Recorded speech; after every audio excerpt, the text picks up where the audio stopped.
Welcome to the Sci-Fi Center, the place to be, where comic books and wrestling collide magically. Movies, TV shows, and pop culture we share. Get ready to rock, we're here to take you there. From superheroes to aliens in outer space, we've got the latest news and reviews in our embrace. Turn on your screen, let the neon lights glow. We'll take you back to the 80s. Let's rock and roll. Sci-Fi Center, where the legends come alive. Get ready to geek out, let your imagination fly. We're diving into the past with a touch of modern flair. Sci-Fi Center, the ultimate pop culture lair.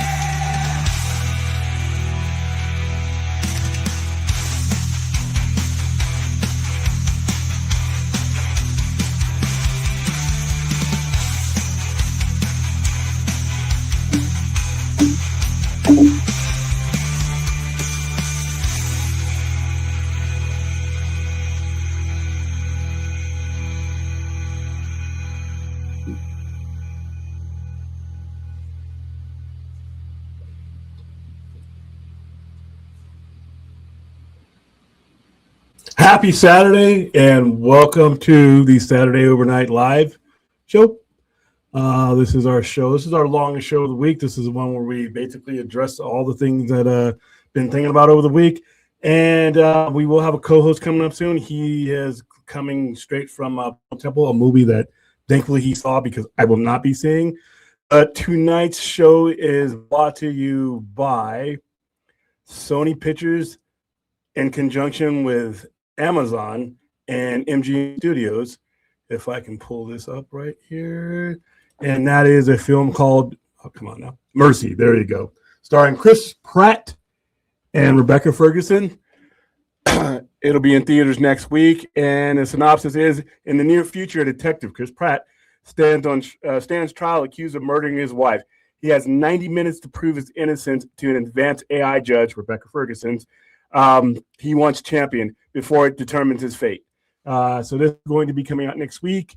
And if you are in the Southern Nevada area, Las Vegas area, Kentucky, Summerlin, or whatever place you call home closest to Vegas, I am going to send you to see this movie next Wednesday, January 21st at AMC Town Square. Just get on our social media and you'll see what you need to do to get on there. And for those of you who will be visiting Vegas anytime soon, I'm constantly throwing out these movies, sending past. We send about 700-800 people a year to the movies, if not more. That's just the last I counted. Also brought to you by the great folks at Troma. Troma Now. Troma, TROMA-now.com. The first month it's free. After that, it's $4.99. There's a lot of good stuff out there. If you support independent filmmakers, indie films, any type of grassroots filmmaking, please support Troma, because the stuff on there is not just Troma. They are the distributor for a lot of things that don't make it to the big-time distributors. So when you're supporting Troma, you're supporting independent filmmaking. At damn near 52 years, they are the oldest, longest-running independent studio out there. So Troma Now. And so today we are going to be discussing, as you saw in the thumbnail, we are going to be continuing our discussion as it pertains to 1986. Eventually, we will move on to 1996 and, not too much happened in 2006 and 2016. I'd rather forget. But right now, there is so much. We could probably spend the rest of this year focusing on the things that happened in the momentous year that is 1986. Sorry. Chief among those, if you guys have watched this show at all, you know what I feel about The Dark Knight Returns. 1986 was a big year for Batman. I consider this to be the renaissance of Batman. After the Adam West stuff, after a lot of the things, Superfans, Batman sort of lost his comic book identity, and The Dark Knight Returns was one of those things that helped get it back to the point where we could have a movie 3 years later with Michael Keaton. a lot of that was inspired by The Dark Knight. The Dark Knight has been an inspirational piece of text for a lot of people, including Zack Snyder. If you see the Ben Affleck version of Batman, that is ripped straight from these pages. And if you watch Zack Snyder's Justice League, you see the same Batmobile, if you're watching closely, that is in here with the mutants tied up by it, as you see in here. One of the most important graphic novel series ever made is The Dark Knight Returns. One of the most influential. There's a handful of them up there that you just can't really talk comics without talking. So we'll be talking about that. We will also be talking about one of my favorite movies of all time. And this is one of the things that really cemented Michael Mann as a filmmaker for me, and that's Manhunter. I think it is sorely underrated because most people, when they think of Hannibal Lecter, they think of, rightfully so, Anthony Hopkins. He won an Oscar for that role, for all of his 18 minutes in that role. But Hannibal Lecter first appeared in 1986 in this film called Manhunter.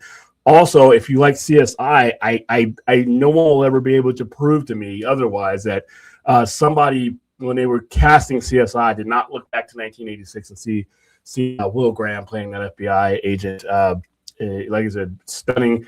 One of the best displays of filmmaking. All the little details we'll talk about there. What else? Oh, and some people will dispute me on this, but I don't care. 1986 also saw the release of Van Halen's best album, 5150. Period. It is their best album. That includes the Roth era or the Van Hagar era. 5150 is Van Halen's best album.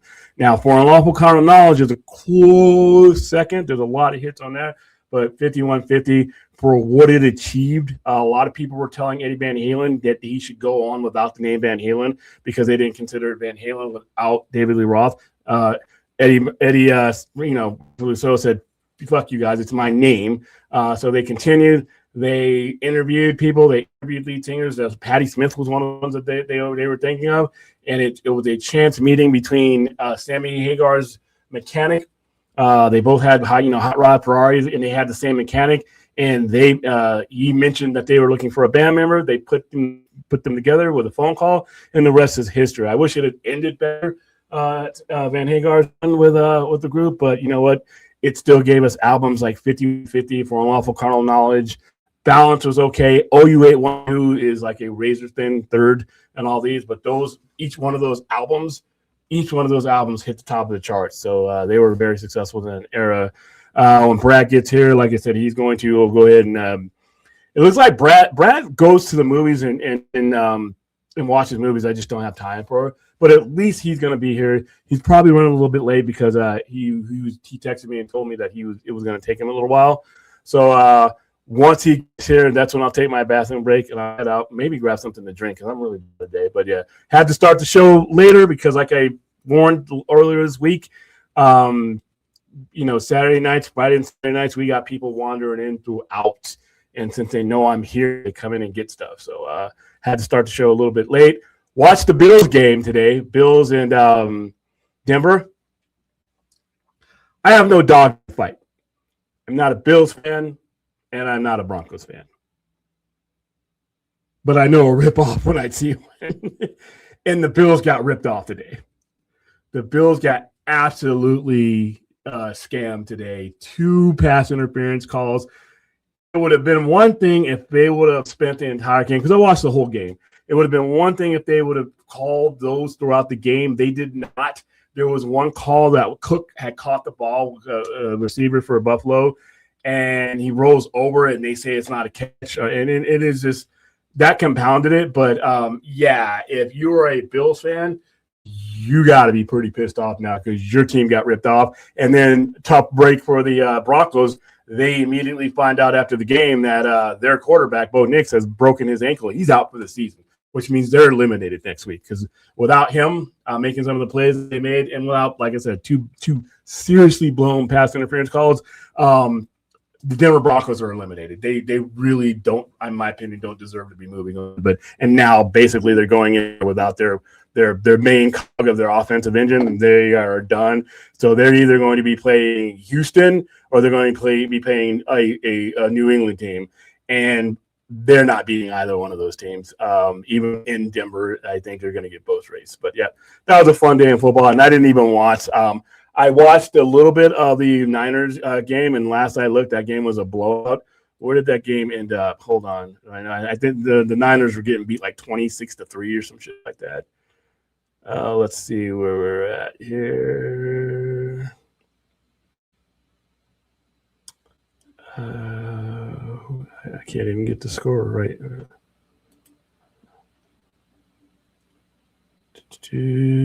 So yeah, wow, holy cow! Seattle beat San Francisco 41-6. That wasn't even competitive. Most of these games during these plays competitive. There's been one or two of them that just were not. Holy shit! All right, so let me say hi to the chat. By Brad Listen Time, William, Red Batman Arkham, good. Ooh, hold on, wait a minute. That's something's wrong here. I knew I'm dark. Skin. I ain't that dark.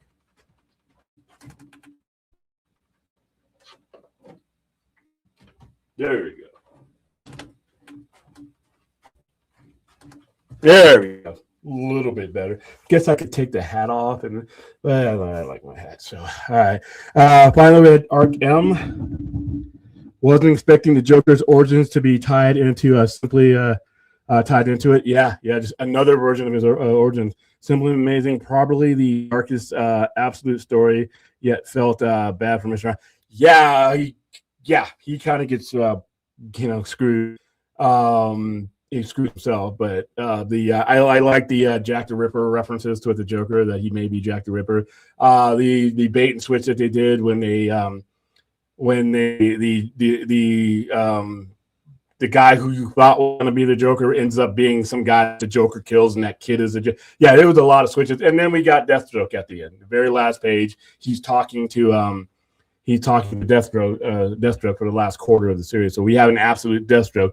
And if you're watching closely in that book, we have absolute Man Bat. We obviously know we have absolute Poison Ivy. She's going to be in the next couple issues. But he's releasing all these people, and now they're going to Batman's going to have to deal with each and every one of them. I saw absolute Clayface in there. And Clayface is already horrific. Everything that has been in the absolute universe has been way more horrific than it is in their mainline form. Case in point would be absolute Joker looking like a damn dragon, type of thing, whatever he is, baby eating, soul snatching. So I don't know what they're going to do with some of these characters. Poison Ivy looks normal on the covers that I've seen, but at the same time, she could turn into a giant Venus flytrap, or be consistent. But yeah, I'm glad you enjoyed it. It was really good. I gave Starfleet Academy a shot, but it's not for me. Hey, fair enough. I will try to watch a few more episodes, but it's not grabbing the way previous Trek series. Listen, at least you gave it a shot. Some of the stuff I'm hearing, some of the dumbass comments I hear from people who didn't even watch it, it's just that's the unfortunate part. It's one thing for you to give a legitimate chance and it just not be for you. That's fine. But the shitheads that are like, they're just saying the dumbest stuff. They see a woman, they see kids, and they come up with the same cliche shit, and they'll never give it a chance. And unfortunately, people hear that shit, and because we don't think for ourselves anymore, we let that form our opinion on whether we're going to give something a shot or not. So at least some of the people in our chat, at least you gave it a legitimate shot, and then you came to that conclusion. It's just like when people preach shit on things and then they go see it, and then they're only looking to affirm what the negatives that they were going into it with. So thank you for at least giving it a shot. And like I said, it's not going to be for everybody, but it'll be for enough people. Hello, Duckman. How you doing? Hi, Iron Ozzy. Just watched the first 2 episodes of Starfleet Academy. I loved it. It was my jam. Hold on here. Ooh, okay. I even did an extra view of the show. Okay, I got to look at that. It wasn't the Star Trek. It wasn't Star Trek 90210. It was more like Star Trek OC, which is awesome. I never watched the OC. The only thing I know about the OC is the theme song, California, here I come. That's the only thing I know about, and the fact that it takes place in Orange County because the OC. But yeah, I never watched that show. I watched 90210 when I was in high school, but that's about it. Let's see. Yeah, I think that was beyond me. I think I had moved on. I mean, because I watched some of those shows, because I watched soap operas growing up. How are you doing, Music Man?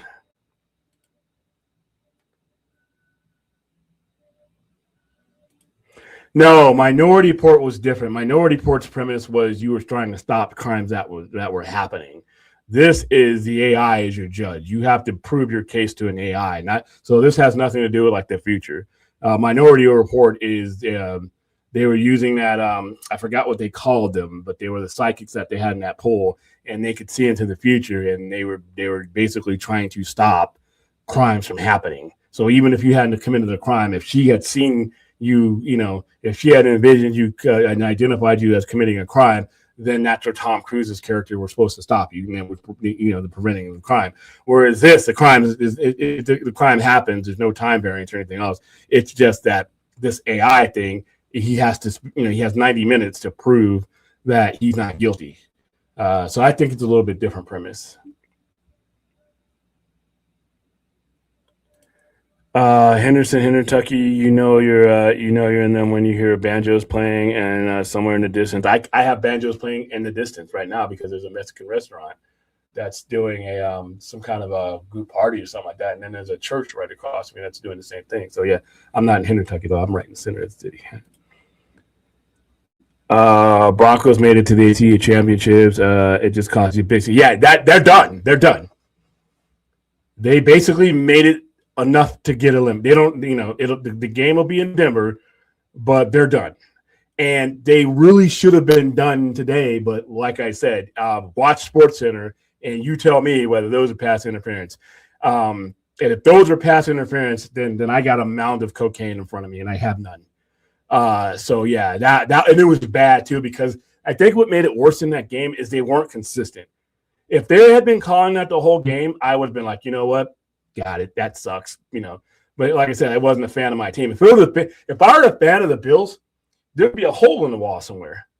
If I'd have put my fist through it, or if I'd have bet money on it, that's another thing. That's another thing why I don't bet money on sports, is because all it takes is some bonehead ref to fuck something up, and I'd be out on the streets. So yeah, we're not doing that. People said Starfleet Academy was bad, and people said Starfleet Academy.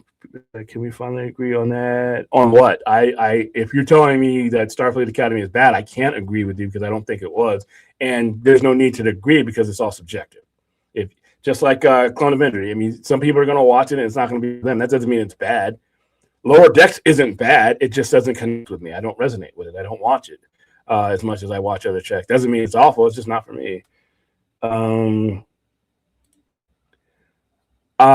Bill Burton used any comics, especially Batman. I don't think they used a lot of things in Batman Return. That's the most one. That might be one of the most disappointing comic book movies. And I went into that. I mean, imagine coming off of Batman '89 and going into that. It was just not me, and that really took me out. I had no intentions on going to Batman Forever until I started seeing the promotion. And you know what? That promotion for Batman Forever saved that movie because a lot of people that won't admit it were turned off with Batman Returns. It just wasn't. It was just a plotting movie that just was like, wow, I didn't leave that film like I did in the first one. So, 2006, I can't think of anything memorable. I'm gonna have to. I see when it comes to 1986, I don't have to. I was living it. I was old enough to remember everything that happened in 1986. I was old enough to be affected by 1986. I don't remember that. I had just come back from deployment. That was my first full year back from deployment. So 2006 is a haze. And like I said, I don't know if we're covering 2016 because there's some shit in 2016 that I don't need to. I don't want to come to terms with even 10 years later. How you doing, Fourth? I started to look at that, but then I got busy. He went to go. He's in the back room here. He went to go see Bone Temple. Let's see. You've got mail. Yeah. The PI, the pass interference were not just weak. They were awful. And then they tacked on another penalty because one of the corner who they called it on, he threw his helmet down at the ref's feet. Listen, I have a temper. If you just cost me my season, I might be involuntarily spitting you with that helmet, if you know what I mean. So he was a better man than me. Yeah, 49ers guy. I didn't think that game was holy shit. 41-6. That wasn't even. That had to have been a ratings killer right there. Yeah, Bo Nix probably slipping on the flag. Ugh, yeah, that was awful. Let's see, Anthony. I almost called you cheat. I don't know why I want to call you cheat. William, when you hear people in the general say that they don't want to watch the show because there's a gay relationship, general gay people in the show, what do you think that is? I have the word that I could use. Listen, if that's not your lifestyle and it's not your thing, I can't force you to be entertained by it. But all I'll say is this: is that there's nothing that there's gay people in the real world. There's gay people in your society. They are part of the society. Why wouldn't they be on your screen? And why wouldn't you portray, the thing that you're watching, whether it be 1,000 years in the future, or if it's a show about a hospital, or if it's a show about any walk of life? It's not 1982. You have out and open gay people that are woven in the fabric of your life. So why shouldn't it be entertaining? And I don't know what the mindset is, but I generally move away from that conversation and the people when I hear them say stuff like that. All right, so fresh off of Bone Temple. Yeah, just got back about 10 minutes ago. Yeah, I got your deck, and like I said, I had to delay the show simply because I had people in the store. So go ahead and give a quick review of Bone Temple, because like I said, William. This is not an indictment on Bone Temple or that series. It's just I'm done with the whole zombie thing. Yeah, well, I think if you are a 28 Days Later franchise fan, this keeps it pretty consistent with I think what the last one was pretty well received. I think you like the last one, you like this one a lot. I mean, it's basically a part two with the last one. You can look at this and the previous one as like two halves of one whole. It's something kind of interesting with the whole with the zombie premise it has, is that Ray Fiennes' character, he's this medical doctor who's kind of taken on like almost like a shaman kind of role in the post-apocalyptic future, and he's working with this one zombie who he's kind of resuscitating back to being human. He's named him Samson because the look is a very kind of biblical Samson look. At the same time, he kind of crosses paths with this sort of cult that's formed that's worshiping this one dude as kind of like their leader in the future, and that leads to some interesting conflicts between them. So yeah, overall pretty solid entry into the franchise. Not quite as the last one did, I think, more world building because it kind of showed the community that's formed in the in the 28 years since the outbreak happened. This one kind of takes it a little bit more personal with this kind of hold on, stop talking. You want to give a spoiler, or are you just giving an outright? No, this is an outline. Yeah, there are some things to spoil in this. But I will. So, but you're giving a non-spoiler, right? Yeah, this is nothing I'm saying is nothing. It's nothing that you wouldn't read right now. There you go. Fourth, clutch your pearls. So, yeah. Overall, really enjoyed it. So yeah, with the whole kind of the Bone Temple. I swear, walking into this movie, I kept calling. In my head, I kept calling it 28 years later, Stone Temple Pilots. But rest in peace, Scott Whalen. Yeah. But yeah, really had a lot of fun with it. The Samson character, his kind of arc in particular is really interesting. This movie definitely doesn't hold back. So if you got a problem with the sight of blood, not for you. I know William doesn't. So even though now, only thing that'll get me is if you harm the genitalia. Sorry, that probably got us demonetized. Or if you do something with the eyes. Everything else, disembowelments, beheadings, detachment. If they harm the genitalia or the eyes, then I can't watch your movie. I'm not watching the movie. There's no harm to genitalia or eyes in this, but let's just say there is genitalia. I'm pretty sure. I mean, zombie movies and man junk. That's this goes back to the Italian days. But as long as you're not doing something crazy with it and you're not doing anything. So as soon as you start doing shit to the eye, I'm like, I might just get out and mock. Which again, like I can handle like almost any kind of gore. Where it's like for my thing is fingernails. It's like that. You start doing that. That's when I really start getting. Yeah, that part doesn't bother me, but yeah, you start fucking around with the eyes. I can, and it really will affect me to the point I have to cover my eyes. It's like it's happening to me. So how am I going to watch your movie if I'm covering your eyes? But by the way, chat, let me know how I sound. I'm on the shit internet this week. Sound okay to me. But I need to make sure that I sound good. If I don't sound good, I'll switch. But try not to do all that right there. Yeah, the Precox. That's what they were. Yeah, I remember that. It's a Philip K. Dick movie, by the way. One of the better ones they got adapted. Kind of the makeup also they have, or not the makeup, but like the look that Ray Fiennes has in it, where he's got like this kind of orange sheen over his body and his clothes, which they actually give a reason for why that is. There's actually kind of a medical reason that he provides for it, but that really kind of adds like a little bit of like a kind of interesting visual touch to it, not just with kind of what he's doing with the reversing zombieism with this one with Samson, but also kind of how the cult, let's say, sort of use him.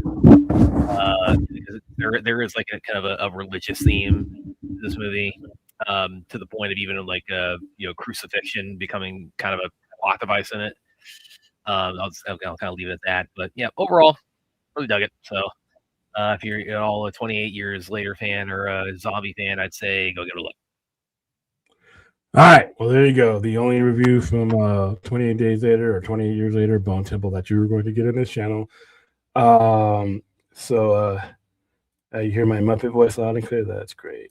All right. So let's get started with nothing sounds like about your voice to me. I don't know where this analogy came from. Well, because I hear my voice and it sounds like a cross between a Cookie Monster and something else. But I hate my voice the way it sounds. But yeah, it gets the point across. I mean, I can, as long as I can get the words right, we're good. See, all right. So listening to my voice, I always feel like I sound like I'm still 15 years old. Yeah, you do have a little nasally high pitch to you. So, but that's it's an adult high pitch, so we're good. 1986. We're working on it. I mean, like I said, I was 11 for most of the year. I turned 12 in September of 1986. That's great. For those of you newbies that are new to the show, maybe this is your first time watching. Right now, we're streaming on Blue Sky. By the way, Blue Sky now has a little mechanism where you can. I have to see if it's working right now because they just sprung this on us today. When I was posting about the show, I put the link in it, but they have a link right now.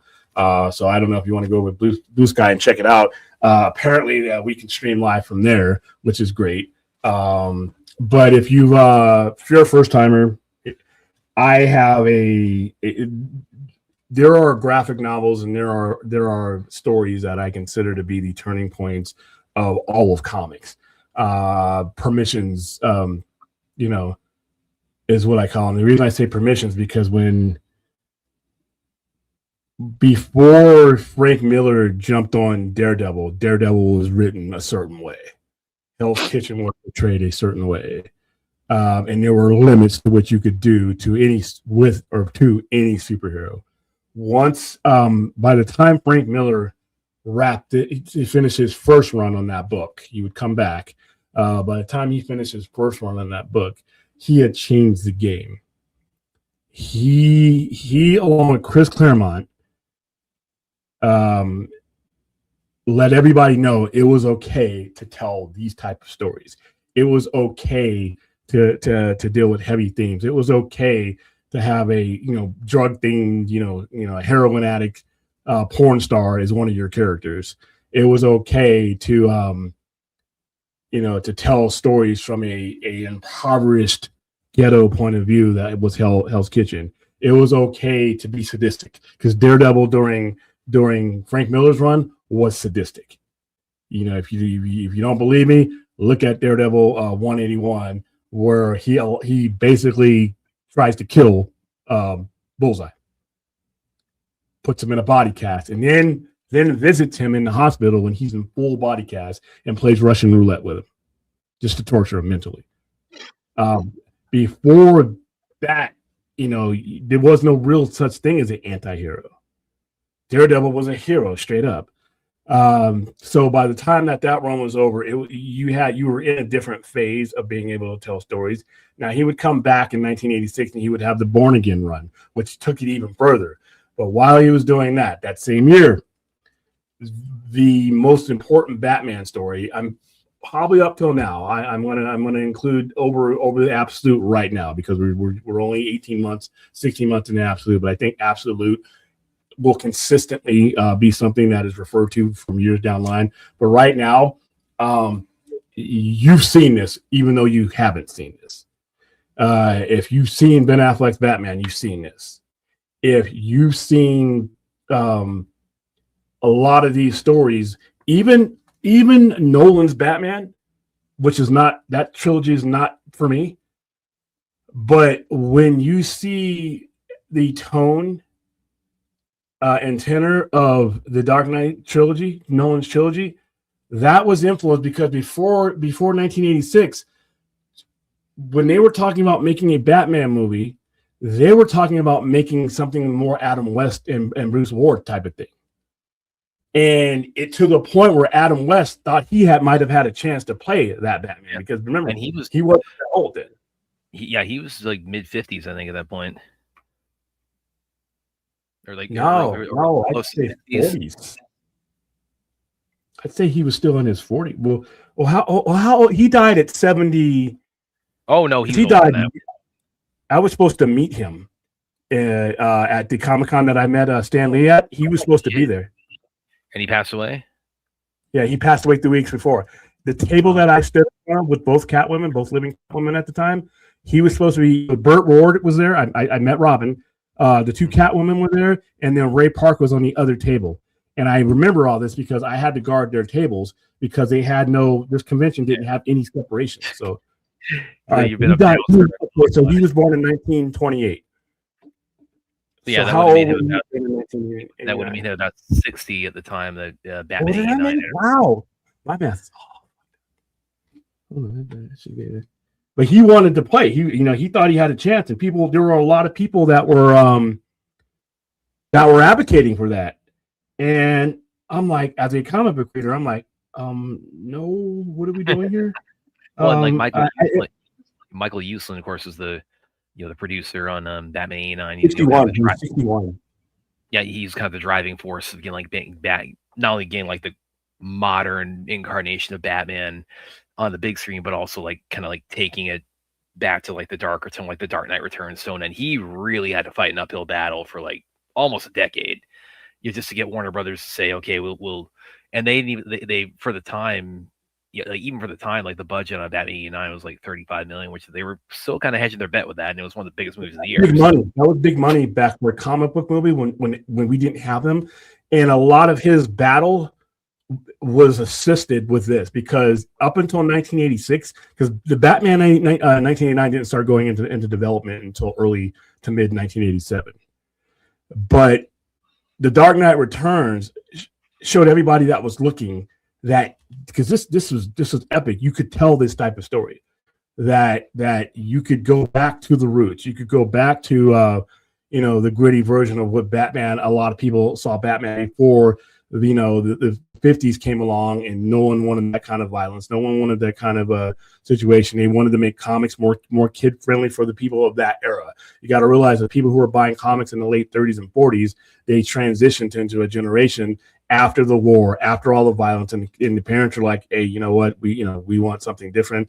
That's why a lot of the gangster magazines went away. That's why a lot of the the murder a lot of that stuff went away. And then you had the comic books code, and then you had the TV show, and that transformed people's perception of Batman. And so you're talking about 1966 all the way up until the mid 80s. Even you had Neil Adams working on things. You had a lot of people writing good stories, but the perception of Batman and Batman on the big screen was going to be Adam West doing that dance or something like that. And it sounds silly right now to say that in 2025, but in the 80s, that was where the large perception of Batman was. Most people saw Batman through that show because more people had TVs and they were collecting comic books. Then they had a movie, Batman 60. They had a movie.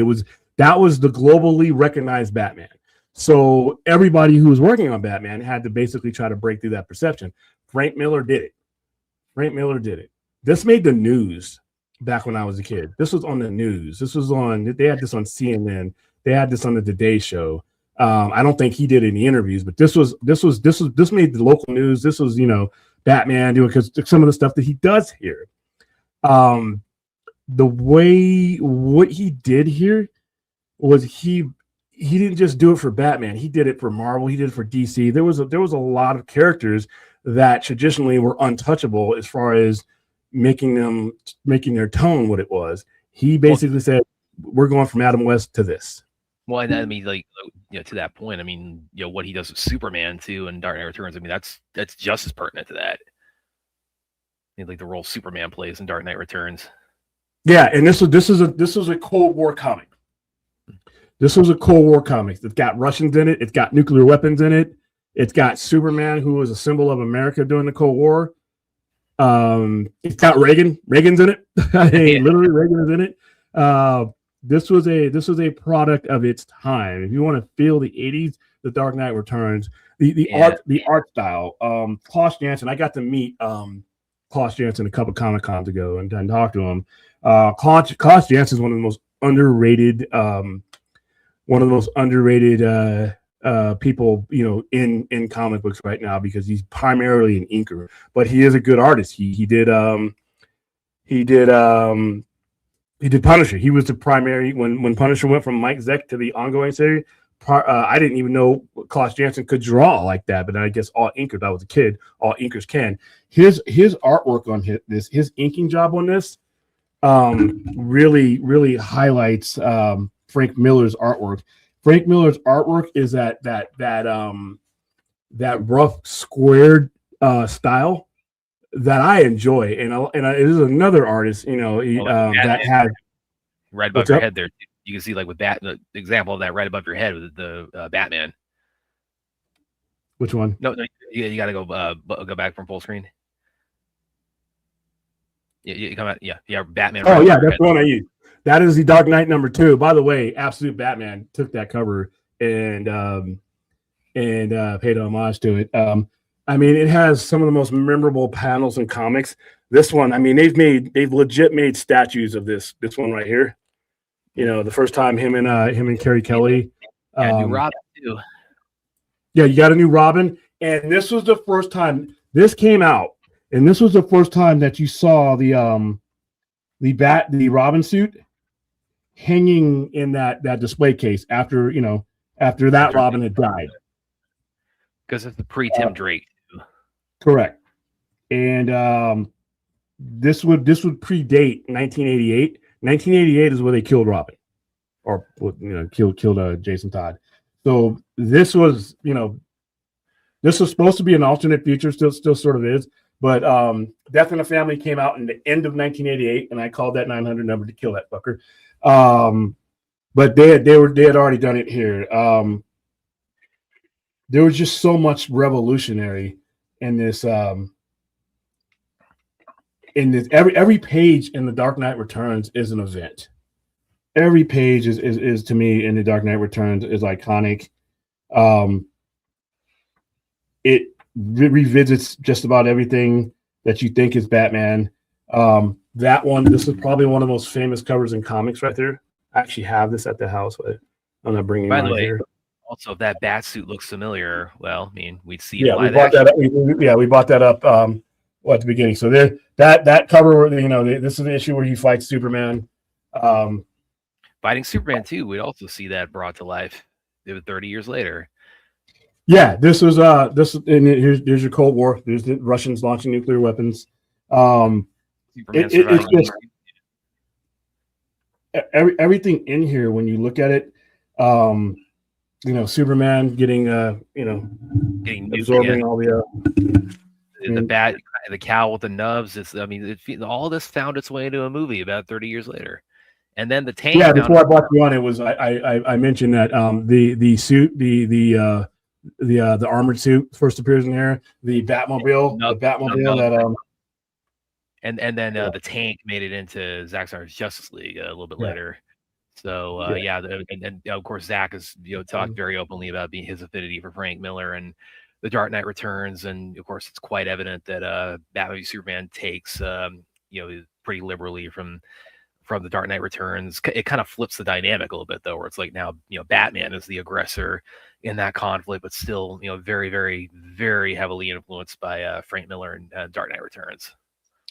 Yeah. And here's another thing that he kind of revolutionized. This was the first time, at least the first time that I saw this. This may be something out of other comics and maybe even other Frank Miller comics have used.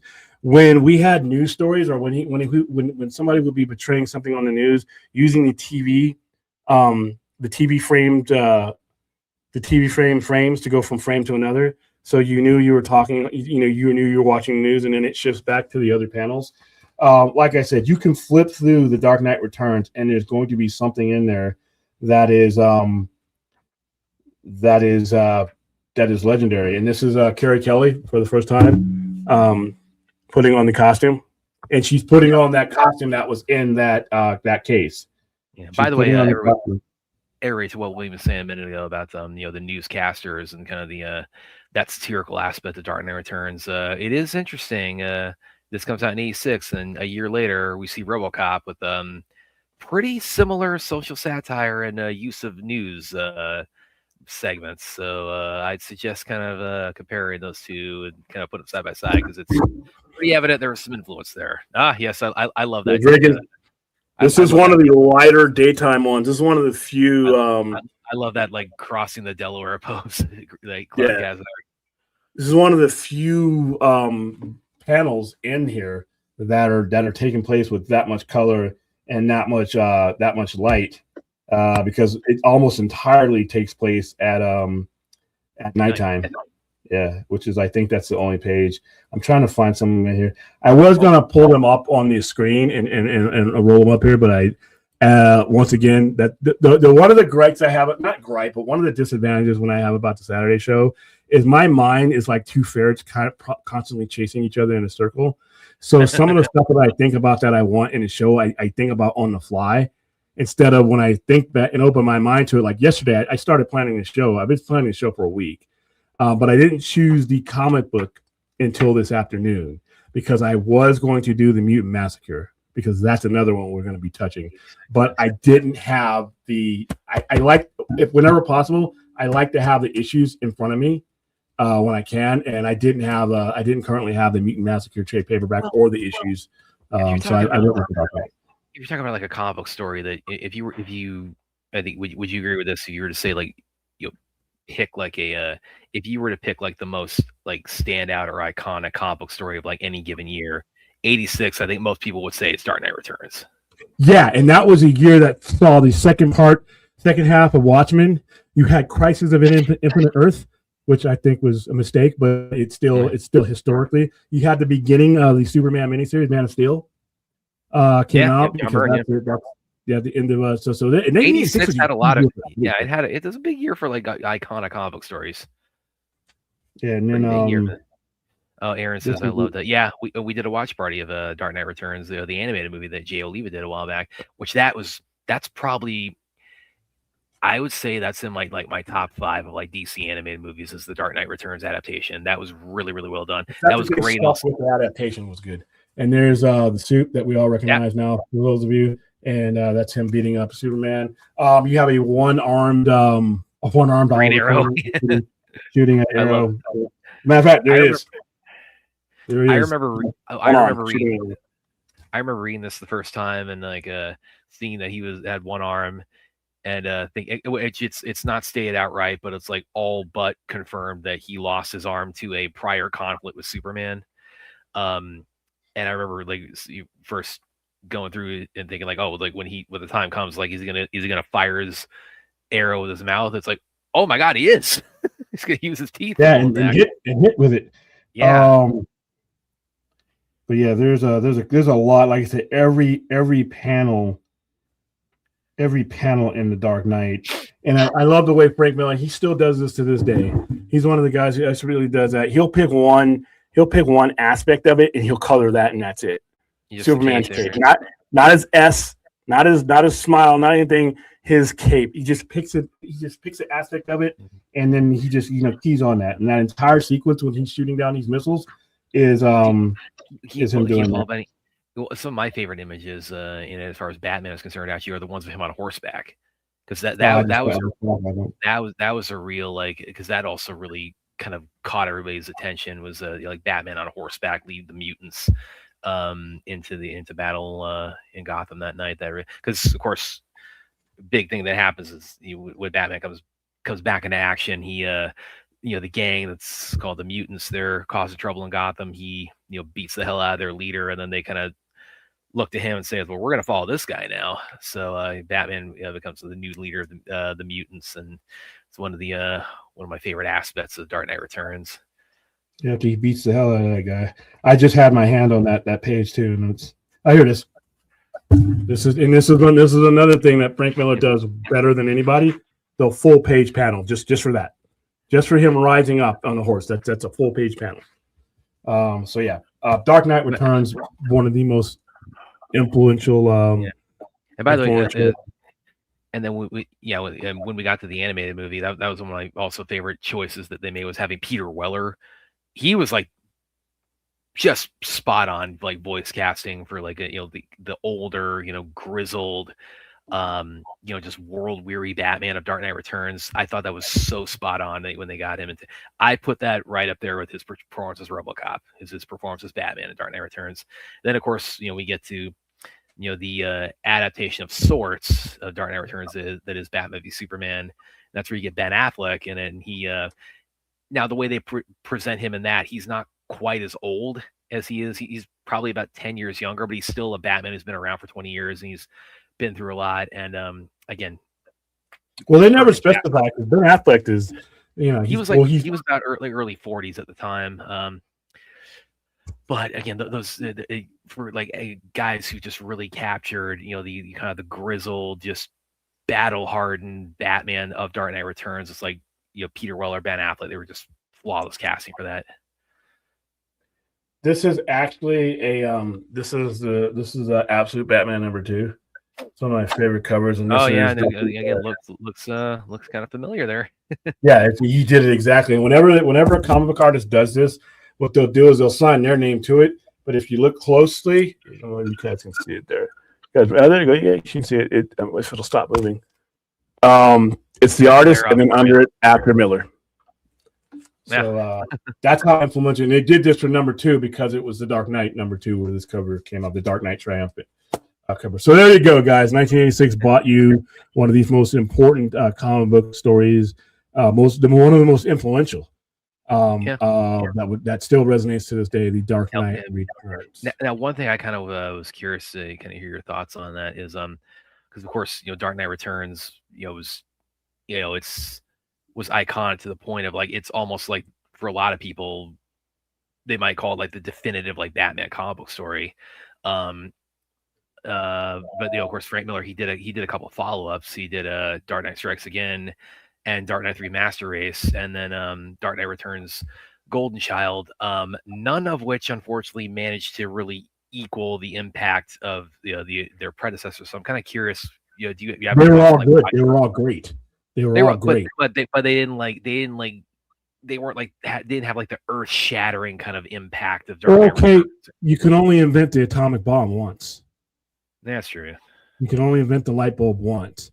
You can only step on the moon for a first time once. I mean, it's a lot of the things like that are a victim of the fact that you broke the ground, and now you're still playing in that area, and it's always going to be compared to what you did first. I thought some of the stories that came out, I love the Master Race. I love the art in the Master Race. I love that story. I always consider them as a continuation because he continues to bring back. I mean, he added Lynn Barley on there for some of them, but he continues. It's him, and he's continuing his story. So I always consider the Dark Knight as part of the other ones that were released. But yeah, that is true. It's not going to have the impact. Like I said, there's only one, impact to be made when you do that. There's really nothing. You're not going to break unless you're going to introduce. You'd have to change, the story to do something else. But it's a fair comment. But at the same time, Yeah, because there's only going to be the one. Well, Dark Knight. I'm not trying to say that disparagingly either. It's just No, I know what you mean. It just there's no impact to be made. See what I mean? He made the impact. That's it. There's only you revolutionize the game. There's only one revolution like that, and he did it. But those other ones were really good. But yeah, when a lot of people, even when I was selling those, people were like, it's the Dark Knight is always going to be the gold standard. But the Dark Knight Returns is the gold standard for like a lot of comic books in general. So everything else that came, and those books didn't sell as well as as the Dark Knight. Obviously, they didn't bomb, to be clear. But they didn't bomb. No, I mean it's it's just when I say that, I'm just saying it's like, again, it's kind of like William says. I mean, you can only invent the first nuke the first time, and then it's like after that, it's like you every subsequent nuke, it's still a nuke, but we've seen the atom split. Yeah, it's never going to be. It's never going to be the Manhattan Project. There's only one of those. Yeah. All right. So let me see. What is the chat thing about that one? Let's see. Horace, please stay away from. What's that? Horace, the eyes on the zucchini. I got you. Yeah. Here. William Brad, when you guys watch the Batman by Matt Reeves, you see a lot of Dark Knight Returns, Batman Year One. I don't see any Dark Knight Returns in it. I see Batman Year One. Yeah, so that's what, and really, because I mean, it's kind of Dark Knight Returns is Batman, with a lot of history behind him. The Batman, like Year One, is Batman right when he's starting. And the Batman is, it says in his journal, it's Year Two, but again, still it's a very young, very still kind of inexperienced Batman who's still finding his footing. Dark Knight Returns is Batman who's like coming out of retirement. So yeah, he was done. He hadn't been seen for 10 years. You can't really do like a Dark Knight Returns with a Batman who's kind of like a Robert Pattinson Batman with how they set him up. He has to actually leave to return. Those are yin and yang. So.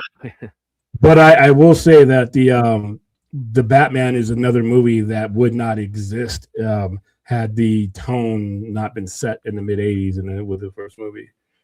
We probably would still be dealing with fluff. You have not read The Mutant Massacre? That's another game changer. You talked about it like a year and a half ago or so. Yeah. I talked about it a year and a half ago, but not in the context that we'll talk about with it next week, because now we're talking about looking at it in retrospect as far as what it means for comic book today. The Mutant Massacre was one of the first Marvel seasonal crossovers.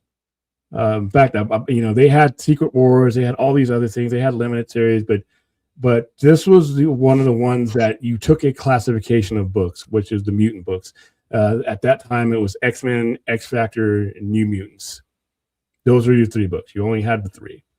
And they basically merged those stories together to where you were telling one story from the point of view of all three of those characters.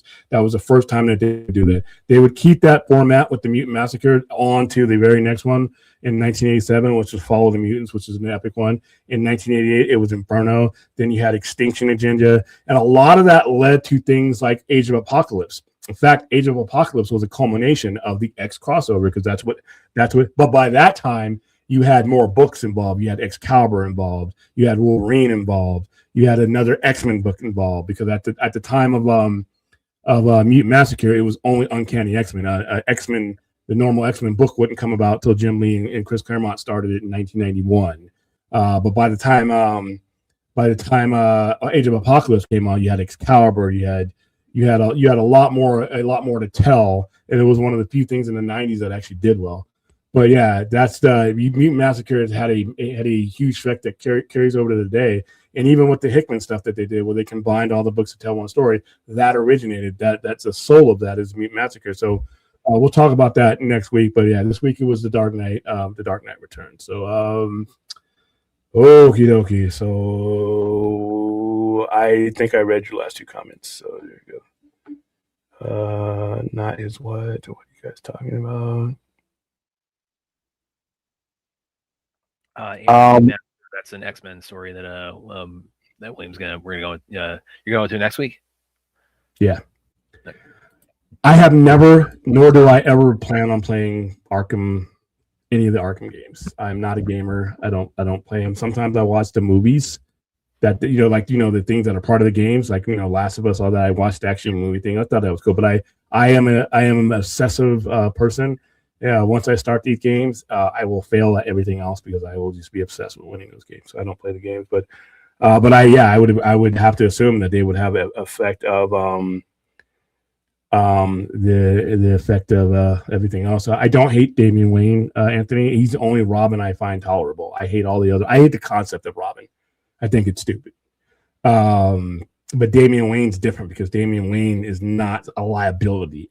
All the other Robins were liabilities. It's child endangerment. You're a superhero, and let's go take a 12-year-old into danger with gangsters and crazy clowns. Well, now it's interesting because Carrie Kelly, she actually saves Batman's life, and that's how she becomes his new Robin. So it's that was not by choice. He didn't want her. Remember, in the beginning, he didn't want her. He hated seeing her in that costume until she proved herself. But Damian Wayne is not a liability. The only kind of liability he poses is if he's going to kill somebody that you don't want dead. That's because he's an assassin. So he's not a liability, and his stories are good. And I'm all right with Tim Drake. When they're not in, any of the Bat family members, when they're not in Batman, I'm okay with. I always love that the Tim Drake. He's the one who puts it together. He's the Robin who says, "Yeah, I know." He's the one who pieces it together. And Batman's like, "Well, this guy's got a head on his shoulder, so let's bring him on board." Yeah, and it was he didn't even want that because Bruce at the time was still getting over the guilt of getting over Jason Todd, and it was Alfred. I have the story here, Lonely Place of Dying. It was Alfred that convinced both of them to carry on. Let's see. Will you be caught up with the Ultimate or any? I have only caught up with Ultimate Endgame. I'm behind on Ultimate everything else, Wolverine, everything else. But I've lost. Listen, guys, I've lost my stand. It's great stuff. It's still selling well. But once they told me it was ending, I'm like, I'll get back to it. All right, how you doing, Jose? What's going on? So I watched the games. Because I don't get involved in the actual game playing itself. I just don't have time. Most people did. That was why it was so easy to kill them off. Like I said, I put myself behind when it came to Ultimate Universe. I'm just still dealing with the fact that they're going to end this money-making success, and they're going to do it again. You figured they would have learned that getting rid of the Ultimate Universe it cost them a lot of money. I don't know why they're doing it again. So all right, so our next and was it our last one? Last one when it comes to 1986. I don't know. We're gonna go through. Ooh, that sucks. No, wow, that's awful. 1986 also bought me what I consider to be one of the best serial killer movies ever made. Might be the best serial killer ever made. I mean, you have Zodiac. Zodiac by David Fincher is excellent. It's up there. I don't consider Seven is a serial killer, but I just never felt. I felt like I was watching more of a horror movie, but it is a serial killer movie. Manhunter. Manhunter was released in 1986 by Michael Mann, the guy who did Heat, the guy who did Miami Vice. That guy. He found a way to tell a story where a guy kills two entire families in a house in two different households without a lot of blood. He told a serial killer story in Michael Mann style, which means using colors, pastels, dialogue, intensity, and music. When you think of Manhunter, you a lot of people who like to say so for those of you who are with me on Stranger Things, and you hear that synthesizer, that synth music. Michael Mann was one of the first filmmakers, slash TV people, to incorporate that in the way that he did, to use it to set the tone. So he going all the way back to the theme songs for Miami Vice, all the interludes, all that. He did that in 1986, which, by the way, was the highest rated year for Miami Vice. For those of you who don't know, Manhunter is about not just about a serial killer. He's the tooth fairy. He's in there. Pete will do that. It's about a special agent, Will Graham, who has retired after a near-death experience in the apprehension of Hannibal Lecter, who is played by Brian Cox. For those of you Succession fans, now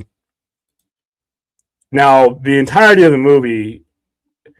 Hannibal Lecter's in prison. He's in fact, just like in Silence of the Lambs, he's not actually in the movie very much. He's in the movie and he takes place, all his scenes take place in a cell, a white cell, unlike the one that you would see in when you go to when you saw like the Red Dragon, which is I didn't think that good.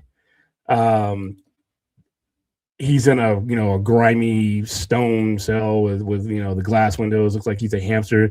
They did that because of the success of Jonathan Demme's Silence of the Lamb, which, by the way, Silence of the Lamb is in my top 10 as far as like top 5 even when it comes to serial killer movies. But Manhunter was telling a story in a different way, and there's a lot of quotes in there. I mean, a lot of quotes from Hannibal Lecter when he's giving him advice. Now, Will Graham, just like Jodie Foster's character, Khaleesi Starling in Silence of the Lambs, goes to Hannibal Lecter to get advice on this character, much in the same way she did for Buffalo Bill. And he is trying to put together a psychological profile because that's what he does. He's forensic pathology. The problem is that the reason why he retired from being an FBI agent is because his near-death experience with Hannibal Lecter. So just being in his presence spooks the shit out of him. But he has some memorable moments, memorable quotes. Why does the Tooth Fairy, do what he does? Because he thinks he's God, and if one does as God does enough time, one becomes as God is. That's a that quote. This movie is laced with them. This was the first time I would see Michael Mann use colors. When the villain, who middle of the movie, it's no mystery who he is, he's in red. And when it's the good guys, the cops, it's in white or it's blue. He would do that in Heat, and he would do that in Ali. He would do that in almost all of his movies. And if you look back at Miami Vice, he does it there too. He uses colors to signify whether you should be relating to that person or not, or whether this is a person you should be detached to, because he's a killer who killed 2 families. One of the best scenes, and I'm going to go ahead and put it in the I wish I could play this because this is probably a scene that that I play probably at least probably once a month because I'm that kind of guy. There's a scene in here, and I'm about to put it in the chat. It's about 4 minutes long, and I know if I play it, I would get bratted. But I'm gonna go ahead and put it in the chat. Everything I'm trying to convey to you, just explaining what this movie is about and what kind of effect, it's all in this scene that I'm putting in the chat right now. This is a scene, it's called Graham Figures Out, and it's basically him sitting. He's sitting in front of these tapes. Because the family had made tapes of their lives and stuff like that, and it's just mundane stuff. Birthday parties, 2 different birthday parties. And he figures the Tooth Fairy knows his victims, and there's no way he could know them because he didn't have a direct line of sight to any of that stuff. So he's bringing bolt cutters and trimmers and stuff. He's bringing all these things he needs to break into these people's house, and when he would not have been able to know anything about that. And Graham keeps watching these tapes over and over again. And the music is it starts as a silence, and then it escalates to the point where Graham figures out that the Tooth Fairy has seen those movies. And he starts saying it over and over again because the killer had killed the dog in one family, and he killed the cat in another one, And those dogs didn't have a collar. The dog didn't have a collar, and the cats are random. So how did he know that he, in part of killing that whole family, how did he know that the dog, and he keeps saying it, doggy doesn't have a collar, but it's Lee's dog.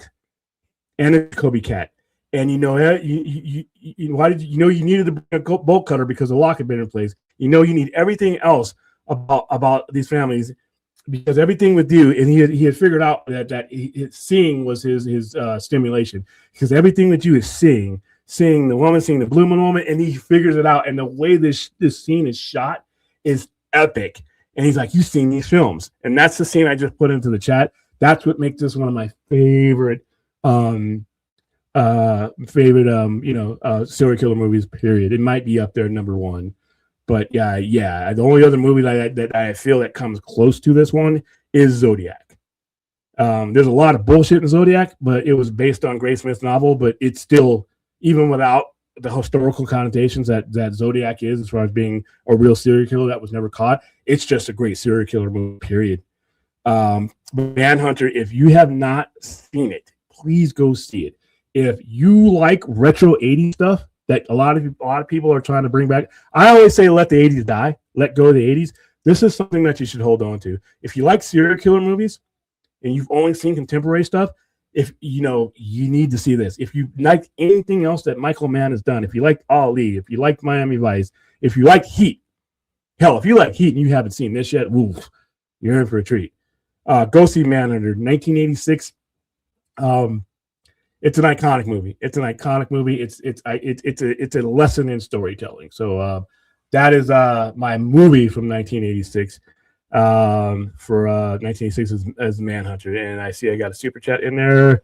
William and Brad, killer film. What killer film did you guys like more than Seven? Identity, Copycat, 1995. I remember that was the Sigourney Weaver, wasn't it? Bone Collector, and Midnight Meat Train. I only watched Midnight Meat Train because we got it suggested here for the charity. I wasn't really on board with that movie as much. And I have the fucking Trob nonsense to that ode to that because his Borth couldn't type train, fat fingered it. Bone Collector, Bone Collector, for those of you guys don't know, that was Angelina Jolie and Denzel Washington. I thought that was a good movie. I didn't think it was a great movie. I thought it was a really, really good movie. Copycat, if you were talking about the same one, it's all right. It was a movie I watched. I had to watch it because it was in the genre. Seven, I get a different vibe from Seven. It's a serial killer movie, but I always feel like I'm watching a horror movie with that one. But technically, yeah, that would be one of the great ones. And Kevin Spacey showed his range. In fact, everybody in that movie showed their range. Morgan Freeman, Brad Pitt, everybody in that movie, Grandpa showed their range. Showed their range in that movie. It's all the way down to the last scene. So Identity, I can't remember Identity. Kevin Spacey. No, I've seen it. What's up? You might say he showed his true colors in there too. Yeah, there you go. Yeah. So yeah, thank you for the $5 super chat. And you know what else? Yeah, Brad, you have to answer this. I'd probably say Seven is my favorite out of the because that the cool thing about Seven is that is how much it leaves to the imagination there, because it's a violent movie without being graphic. Maybe is the way to put it. You see like a lot of the aftermath of the John Doe killings, but you don't. They just keep so much of it shrouded. Like the one that always really, and I'm not gonna go too much into detail on this, but the one that always really freaked me out was the Lust Victim. Because William, I'm sure you know why, because we see the picture of like what that guy had to do or what he was made to use, and that's not left up to the imagination. Yeah. So but the victim's body is left obscured, and then you see the device he was coerced into using on her, and then it's so like you just can't look at that and think like, my God, what was hidden from us on this. And that movie has a lot of implied violence more so than actual violence. But I said they missed the opportunity. It's like 30-year anniversary last year. They could have done it. They could have had the perfect popcorn bucket. We could have finally seen what was in the box. Yeah, and a lot of people. Yeah, the end of careers is in the box. It would have been worth it. Who is Manhunter? Manhunter is if you know who Hannibal Lecter is, it is the book. The original name of the book is The Red Dragon.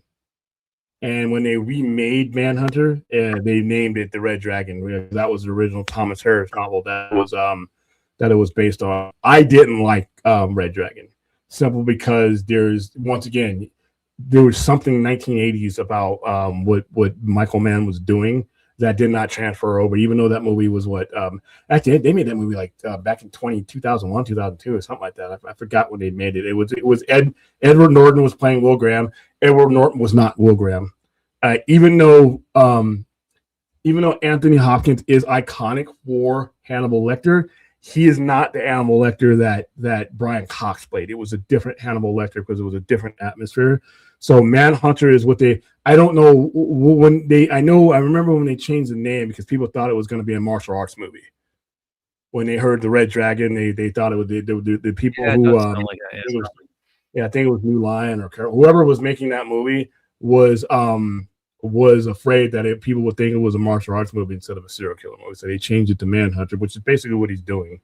He's hunting men, he's hunting serial killers. So all right, so let me see. Now you do create a little bit of another problem when you change it to Manhunt, because then you get the comic book geeks thinking like this is going to be like a Martian Manhunter movie.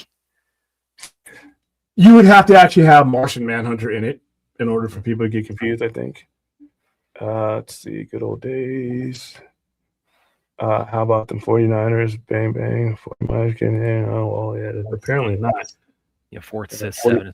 Yeah, 7 again. Like when it said, there's a lot of implied violence without it being, and by the way, it was David Fincher's first movie after Alien 3, which was his directing debut, and kind of we all know it's kind of the water under the bridge with that, and how he's famously not happy with it. A lot of Alien fans famously weren't happy with it.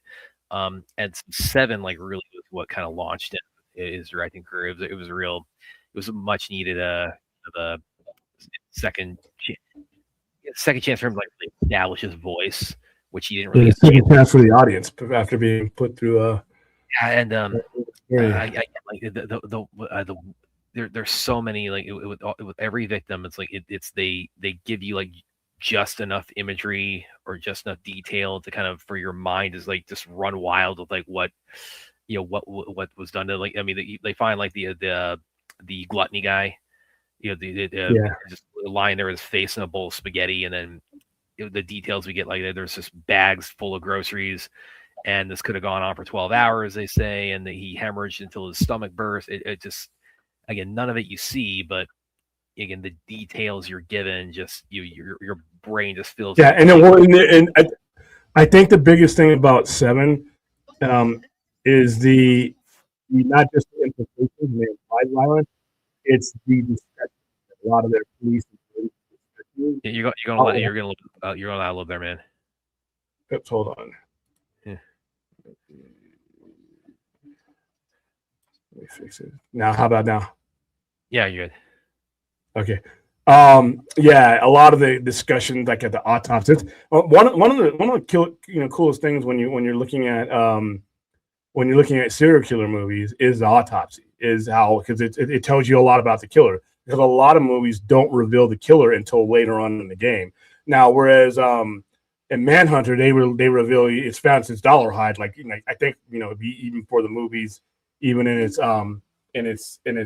later stages, it's him, and you start to see the movie from his point of view, because when he's a photographer clerk, and he meets this blind lady, and you start to see he gets attached to her, and you start to see a human side of him that the killings don't show you. And that's one thing that Michael Mann does do, and I think he did it more in Heat than any other movie that he's done. He doesn't just give you the hero and the villain. He gives you a story so that you can kind of relate. Now, I can't relate to Francis Dollarhide because he did some awful things, but he was low. I mean, he humanized him to the point where it's like, okay, he's not just the name, a guy that they're looking for. This is the person attached to it. In Heat, Neil, the Robert De Niro's character, there are a lot of people who sympathize with Neil. He wanted to get that one last score, and take his girl and go to South America. And Waingro fucked up everything. That's why he killed him.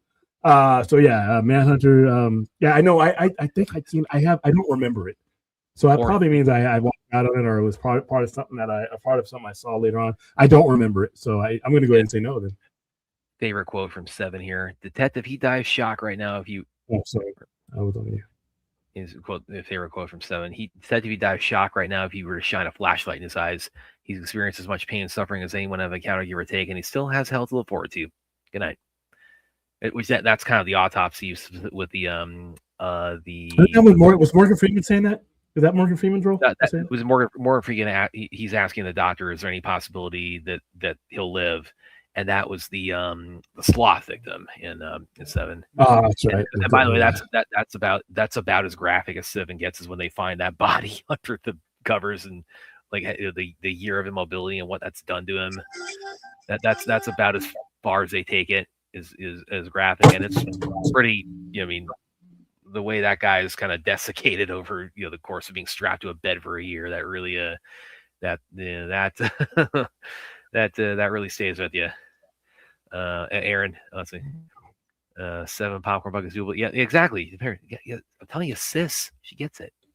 For those of you watching, Brad's creepy. He has no sister on the show. He has a sister in real life that's never, and I doubt will ever be on this show unless she's in our stuff.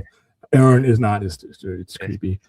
What are my thoughts on the Hitcher? Rutger Hauer, very intense movie. Not necessarily a serial killer movie, but a very intense movie. Jennifer Jason Leigh, I think, is C. Thomas Howell. Is it? Where Rutger Hauer, he terrorizes this group that's at this. He had this. Well, actually, no. He picks up Rutger Hauer's character, who's a killer, and he just starts terrorizing him. And there's one memorable scene in there where he meets up. I forgot who the girl is. I think it's Ali Sheedy. Jennifer Jason Leigh. He chains Jennifer Jason Leigh in between a running truck and another truck, and when he comes out, when I think Hauer's character comes out, she's missing. And then the cops are banging on the door saying, "Hey, you got to come out here." And he's chained her to the truck, and he's had his foot on the brake, and he's sitting in the driver's seat. And he said, "I want to talk to you." So he goes in there and talks to him, and he's trying to talk him out of it, like, "Dude, you're crazy." And then you just see him lift his foot off the pedal, and she got ripped in half. So that was implied. But yeah, I like the Hitcher. Man, that was back in the 80s, man. That's old. The first one I saw, that was actually the remake they did in 2007. That was the first Hitcher movie I saw. That was horrible. That was some trash. I saw The Devil. Dude, I saw that. I screened that here. That was one of the first Korean movie I screened here. It's long as fuck. I wanted to end it.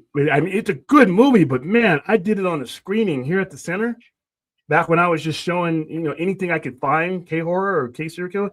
Man, that movie is like at least the edition I got was long, and I'm like, oh my god, and it has a lot of death spots in it, but it's a good movie though.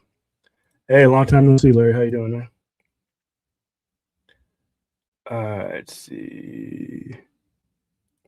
The Watcher versus Untraceable versus Insomnia. Insomnia, that was Robin Williams and Al Pacino, I think it was. Yeah. That kind of bored me. Something I was thinking about too, that this isn't quite the same as like serial killer movies. But I think you could almost classify this as like an offshoot of that, is Home Invasion. I think that's like that's a home invasion movie. That's not a serial killer. Because the one that I really always dug with that was Panic Room. That one I thought was probably one of the best ones of the home invasion, was Panic Room. I don't know what I remember. I just didn't consider it a serial killer movie. William, what are your thoughts on the Summer of Sam and Vanishing? Now, if we're are you talking about The Vanishing with Kiefer Sutherland and Big Lebowski, Jeff Bridges? Is that The Vanishing you're talking about? Because if you're talking about that movie, and it had what's the face?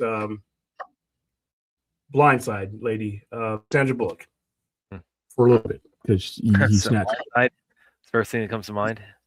Yeah, because I don't want to think of her that often.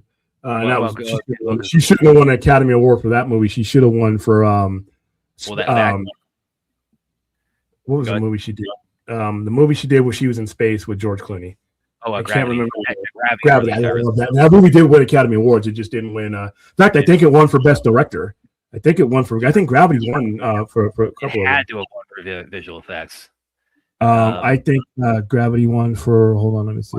I Blindside, that kind of got in some hot water a couple of years after it came out. Yeah, because that shit. I guess he didn't like her or something like that. It wasn't really. Well, it was like a lot of. It was apparently very romanticized to the point of like fabricating a lot of details, I guess. Well, that came out in 2013. Jeez, wow. Yeah. Ooh, and it did well. The budget was 80 to 130, box office 723, so did pretty well. Yeah, it was considered one of the best films of 2010s. All right, let's see. Gravity received a leading 10 nominations that year. I watched the Academy. That was when I was still watching it a little bit. Including Best Picture and Best Actress for Bullock, and won leading awards, including Best Director. Okay, that was right. So yeah, I got Best Director. It didn't get Best Film, but it did deserve to win. I thought that was her better role. But if you're talking about, okay, this is one of those movies where it's defined by a quote with me. Jeff, if you're talking about the same one, I hope you are, Anthony. If you're not, we're just going to talk about the one I'm talking about. It's a movie where Jeff Goldblum,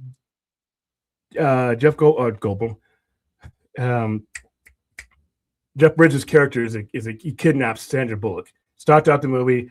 Kiefer Sutherland's character goes into the store, and when he comes out, she's gone. He spends the next like 3 or 4 years just trying to find out what happened to her. And there's no body, there's no anything, and he becomes obsessed with it. And this, Jeff Bridges' character is just toying with him. He would leave him letters and all kinds of shit. And then finally, he tracks him down and they meet up. And he says, he gives him this drug. He says, if you take this drug, you'll find out what happened to his girlfriend. And he's like, why should I take this? Because you have to. I'm not going to force you, but you have to. And then he said something that resonated to me with like characters like Daredevil and Batman. He's like, you've become the pursuit. You become the pursuit and of all of this and the pursuit for answers that you no longer exist. You're nothing without this search. You have to take this potion that's going to knock you out. Because he has to know what happened. It has consumed him. And then he takes it, and then he buries he ends up burying him alive, which was what he did to his girlfriend. So he kept his word about finding out what happened. But there's I think it's Nancy Cartwright is the girl who played. I forgot, but he had gotten a new girlfriend who was almost about to leave him because of the deception with his, the girlfriend he had. And she tracked down Jeff Gold. Like, why did I have to get his name? Jeff Bridges' character, and kills him and digs him up. I mean, it's a really good movie, but I hope that's the one you're talking about. Summer Sam was really cool. John Leguizamo, that was a really cool. And dude, hilarious scene in that movie is when John Leguizamo is talking to his Rottweiler, because if you don't know the story of Summer Sam, it was his dog. Sam was a demon that possessed his dog. That's who was telling David Berkowitz to kill. So they react to see it. I remember seeing this in the theater, and I don't know why I busted up. Even though I know David Berkowitz said that his dog was talking to him, the dog's talking in the movie. John Leguizamo leans over to the dog. He's like, I had all these voices in my head. What do I do? What do I do? And the dog's he's like, what do you want me to do? Look it up. I shit you not. The dog's like, I want you to kill, Sam. I want you to kill. I fucking lost it in the theater, dude. I'm like, this movie was so serious, but it was him. That was his story. So I busted up laughing. But yeah, Summer Sam had the disco soundtrack, the blackout, all that. It was very accurate. I enjoyed that movie. For me, it's a killer that big. Yeah, well, yeah, of course. It's you got an all timer playing that. And then like I said, I think you have some of the best actors. Everybody in that movie was Academy Award winner. You realize that, right? Every relevant person in that movie went on to either had an Academy Award or went on to win one. Kevin Spacey has 2. Brad Pitt has several. Morgan Freeman won one for a movie that he wasn't that good in, but he's got one. Who else was in it? Everybody in that movie. David Fincher, will hopefully win one before his time's up. But yeah, that was one of those movies where you just couldn't go wrong. I really love Striking Distance with Bruce Willis as a killing movie. Why can't I remember that movie? Is that the one where he's like the Coast Guard guy or the river guy the river cop. Yeah, I think that's the one. Let's see. Yeah, he's creepy. I just need to let the audience know that that's creepy. All right, let's see. Did you do another super chat? Oh no, we're on that one right now. Okay, I just want to make sure I didn't neglect you. The girl from the bus. We should. I was just thinking, you mentioned Gravity. We should do one right for that. Gravity? Yes. Yeah. Or Speed's awesome too. I love Speed. I love Speed. The second one was kind of lame. I think that was the first thing I saw her in. And that might have been the first time I saw Keanu too. Unfortunately, I saw him in Bill and Ted's actually, which a movie that was. Yeah, I didn't. After I saw that, I had no faith in him as an actor. I'm glad he turned it around. Well, I guess you really called that one. No, I didn't. I wasn't going to go see another one. And in fact, I didn't see another one of his movies until. Actually, no. Let me get that wrong. I saw Dracula, and he's not good in it. He's the first one to tell you that. Yeah, he's awful in that movie. And I'm like, okay, I was right, but it wasn't until The Matrix. It wasn't until The Matrix we're like, because in Speed, all he's doing is whoa. There's a bomb under the bus. He just keeps going whoa. The same thing Neo does. I'm not talking about the pedigree of the actors. I mean the characters and no. Well, I understand what you're saying, Forth, but the pedigree of the actors is what makes those performances what they are. Only those people could tell that story, in my opinion. Man. But yeah, Keanu, yeah, it's like I think as he's I think post Matrix he's really kind of shown a lot more of his range, and then of course John Wick is sorry, we fucked up. Yeah. We're getting David Lynch, man. David Fincher. Fincher is what I meant to say. If I said David Lynch, I'm sorry. So yeah, I think I might be. We're talking about David Fincher, who did unfortunately Alien 3, but went on to do Mindhunters, went on to do 7. That's a David Fincher. So yeah, we're not talking about David Lynch is Twin Peaks. Elephant Man is David Lynch. I'm sorry if I misspoke on that one. So yeah, Gravity. That'd be is that really? It's interesting. Do you think that? I don't know if I even call it that necessarily is like sci-fi per se, because it's like it's astronauts. They're doing real shit. They're doing shit that's not fiction. So yeah, it's fiction in the sense that it's fictional characters, but she really should have won for that because the way she had to act. I mean, she has George Clooney in there with her, but George Clooney's dead. Oh, sorry, spoiler. It's been 12. It's only been 13 years.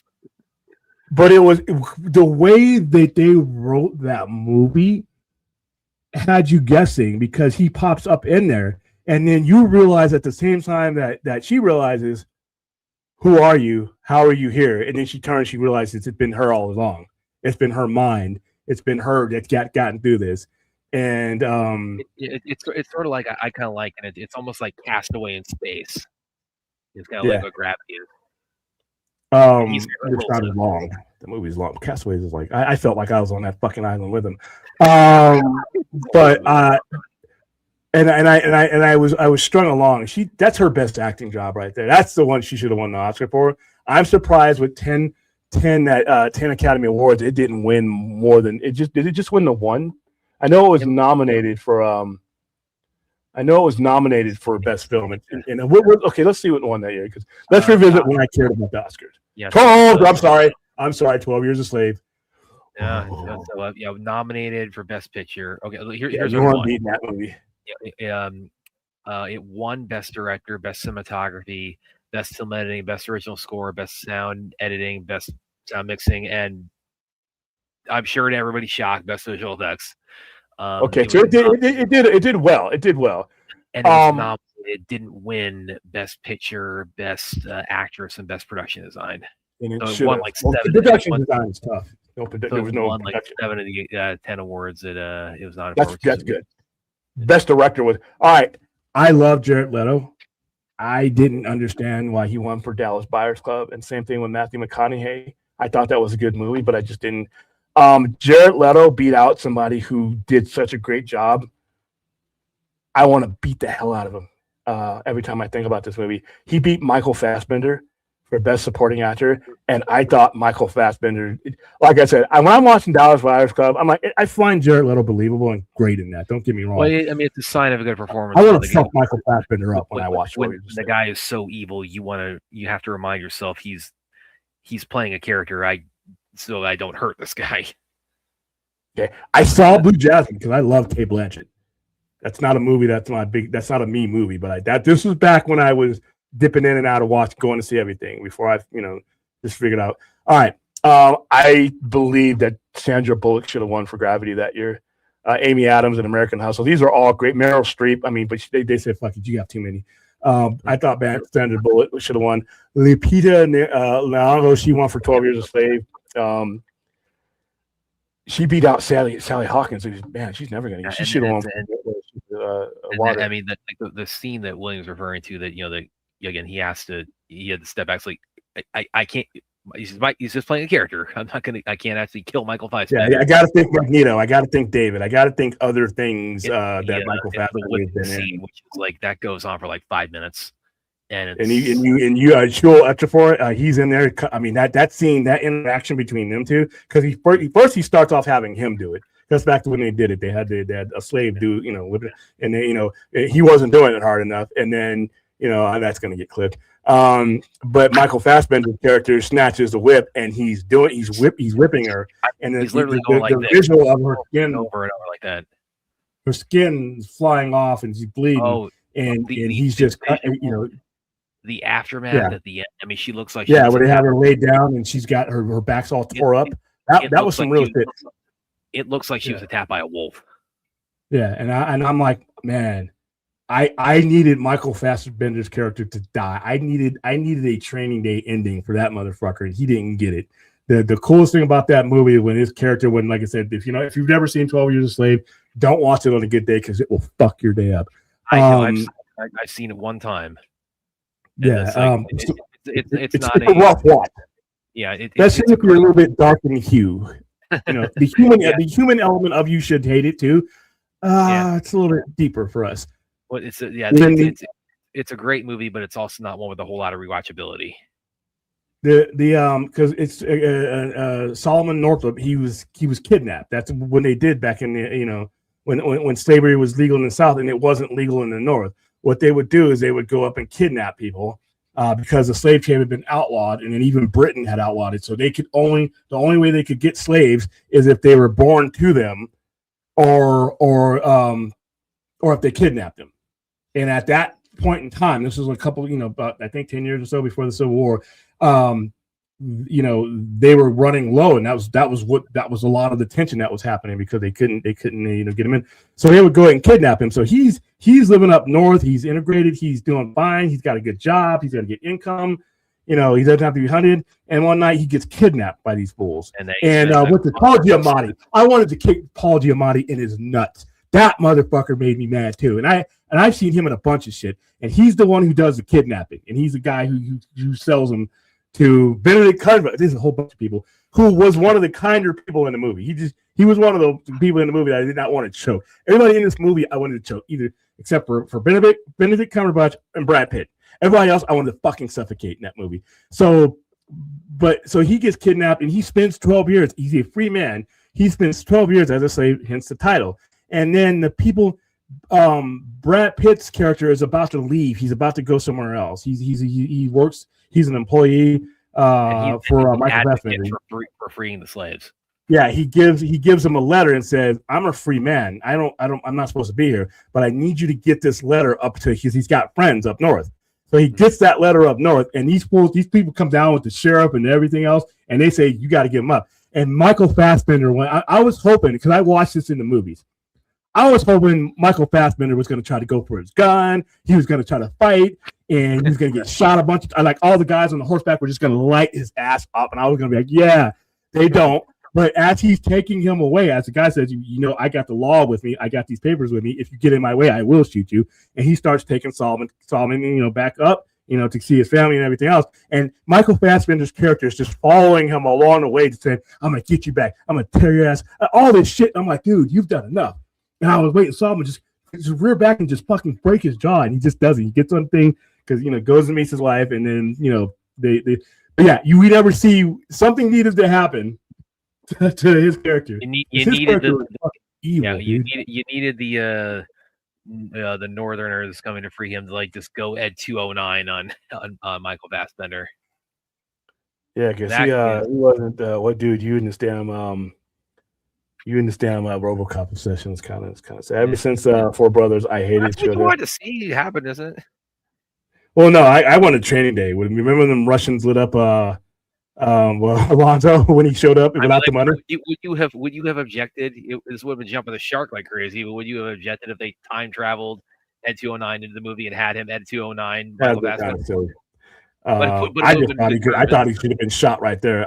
I Am the Danger. We're talking about that was one of my favorite things about Breaking Bad. That everybody's favorite quote about that one. When his wife was like, "I'm just worried about you, Walter. What if you could kill him today?" And he hit the look when his face changes from the chemist, the teacher, to that when he starts talking about who do you think you're talking to? Who do you think you're talking to? And he said, "When the door knocks, I'm the danger. I'm the one that you need to worry about." And he was so absorbed in that being the king of all of this stuff. And I remember the one thing in Breaking Bad when he's at like a Home Depot or a hardware store and these kids are getting the stuff to make meth, and he looks at the thing, he knows what they're making, and he follows them out to their van and says, "This is my territory. If I catch you making meth, I'm gonna fucking kill."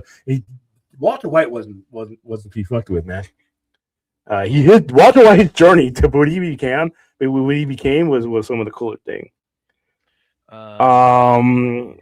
William, I have a question. Did you hate Michael Fassbender more in 12 Years a Slave? I can't hate him any more than I hate him in that movie. Or the character Sam Jackson played. And Django? No, Steven, fuck him too. I had seen Samuel Jackson in enough stuff. Steven, the thing about Steven, he's a piece of shit, but he gets what he deserves. Django, I love the scene where he shoots him in the leg because Jamie Foxx character Django is just shooting everybody, man, woman, and child, everybody that's part of Candyland. That he said, "Fuck it," he tells them, "Hey, I need you black people to get away from these white people as soon as possible." And I forgot what the lady's name, but one of the black slaves, he says, "Turn around and say goodbye to Miss So and So." She's one of the slave owners' wives. And as soon as she does, he blows her away, and she goes flying. And then he just starts shooting everybody. And he leaves Steven for last. And I'll never forget that quote. And I'm going to use the N-word, because it's I'm quoting. And he's like, and he aims a gun at him. And Steven's like, I count six bullets, nigga. And Jamie Foxx pulls up another gun. As I say, I count 2 guns. And he shoots him in the leg.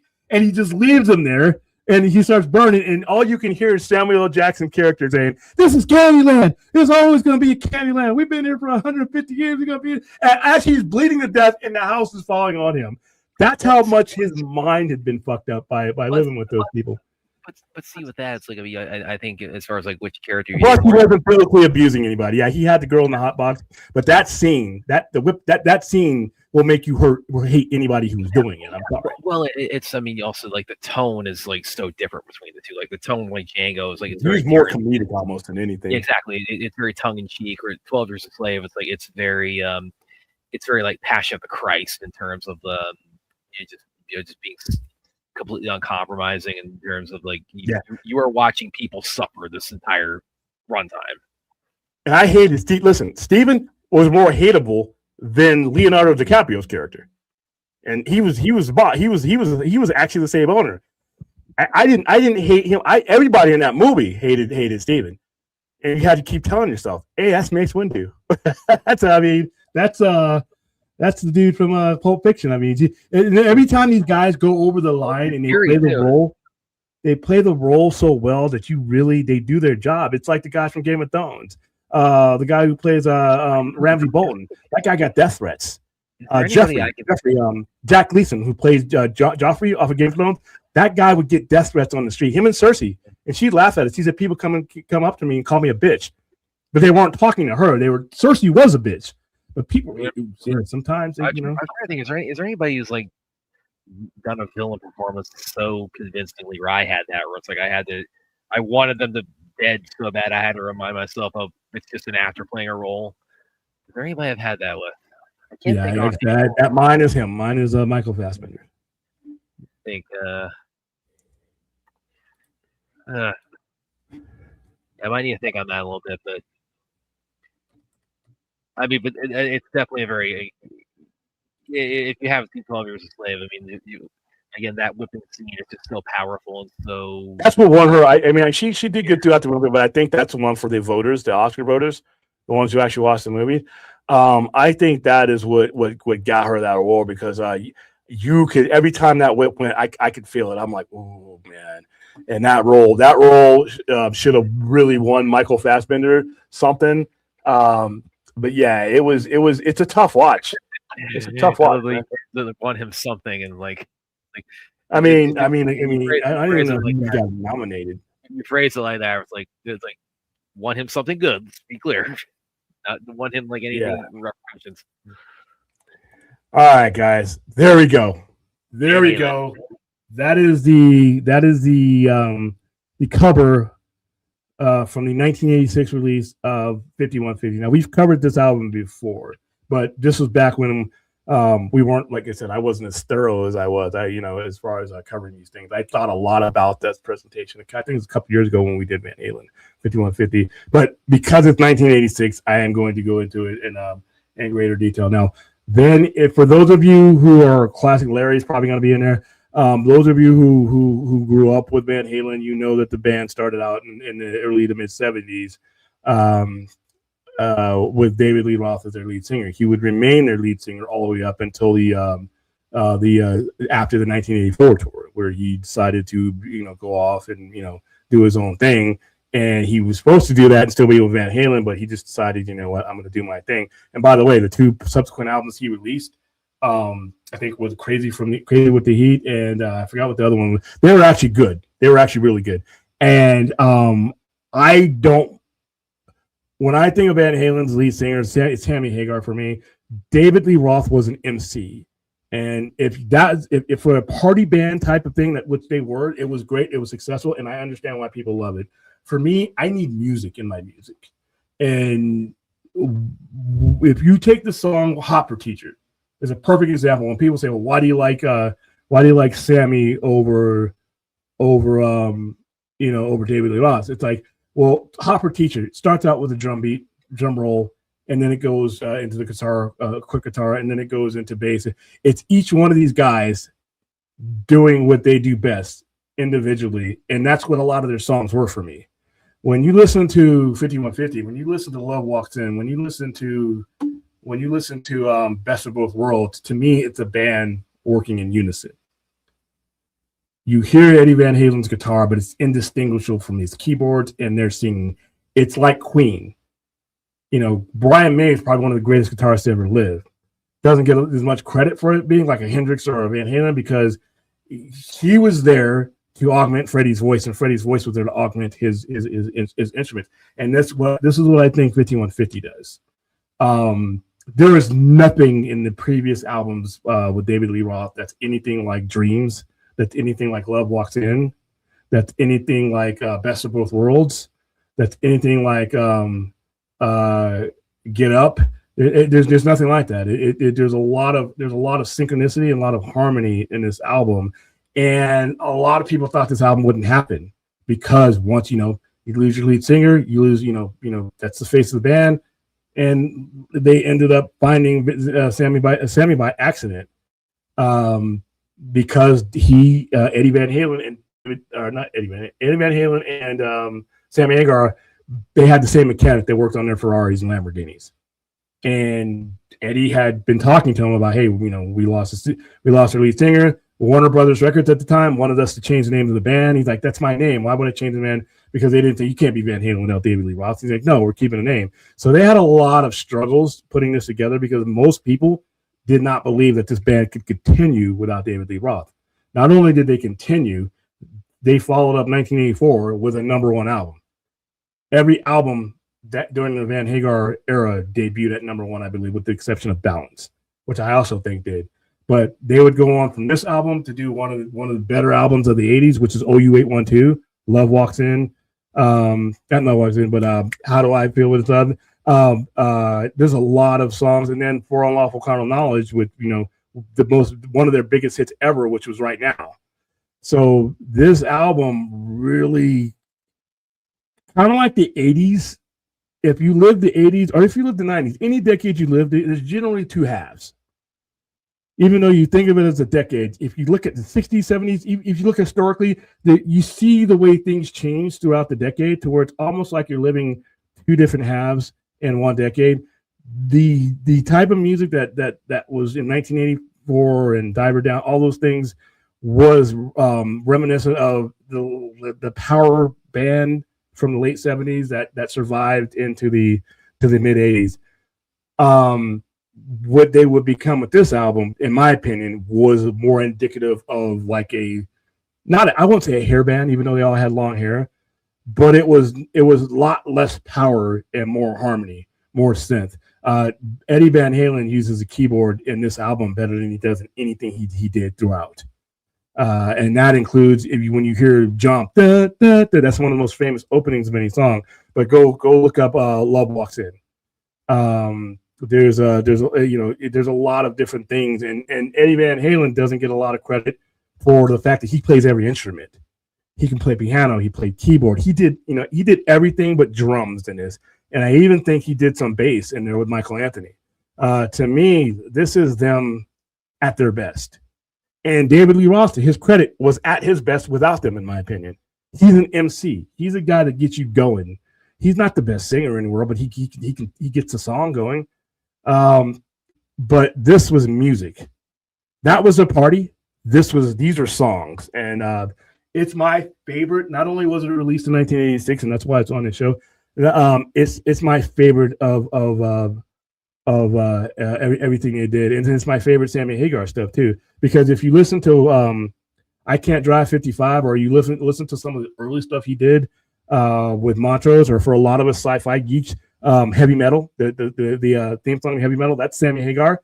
Listen to him there and listen to him after Van Halen. It's like he's in the room with sounds he knows he needs to match, and he does it. Like I said, 5150 came out. It was not expecting much of it. People heard it, and the rest was history. He would remain with the band until they had a falling out in 1997. And I remember that broke my heart because I got to see them live in 1995. That's one of the things, like, seeing the Beastie Boys, because Ad Rock passed away, but seeing Van Halen before Eddie Van Halen, that was one of those things that I'm like, I'm grateful that I got to see, because that's one of my favorite bands. Now it's Def Leppard. I got to go see Def Leppard because those guys are up there too, but they're in good health. Eddie wasn't in good health, but 5150, and I'm going to go ahead and put it in there. I think that the sound, by the way, this is one of the great covers of all time. And on the back of the cover, it's the weightlifter that you see in here with the 5150 wearing chain. It's on the back of the album. When you turn it over, he's cracked under the pressure, and the ball that he's holding is split open, and it's all their heads coming out, and like mist. It's kind of cool. Hold on. Van Halen.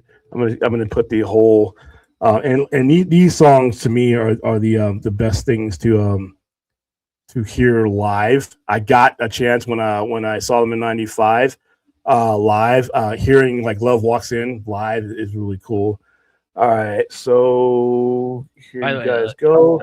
History too. I think Aaron is the same with you. Is for a lot of our generation, really, we discovered Van Halen the first Power Rangers movie because Van Halen from this album Dreams is played over the end credits, and actually there was after the tragic passing of Jason Frank, I remember seeing like a lot of tributes to him circulating where they use that as Dreams as the kind of like the soundtrack, as they would show like montages of his Power Rangers tenure, and they would play that over it would play Dreams as the soundtrack over that. So yeah, I kind of, in a way, I kind of owe my discovery of Van Halen, one of my all-time favorite bands, to Power Rangers.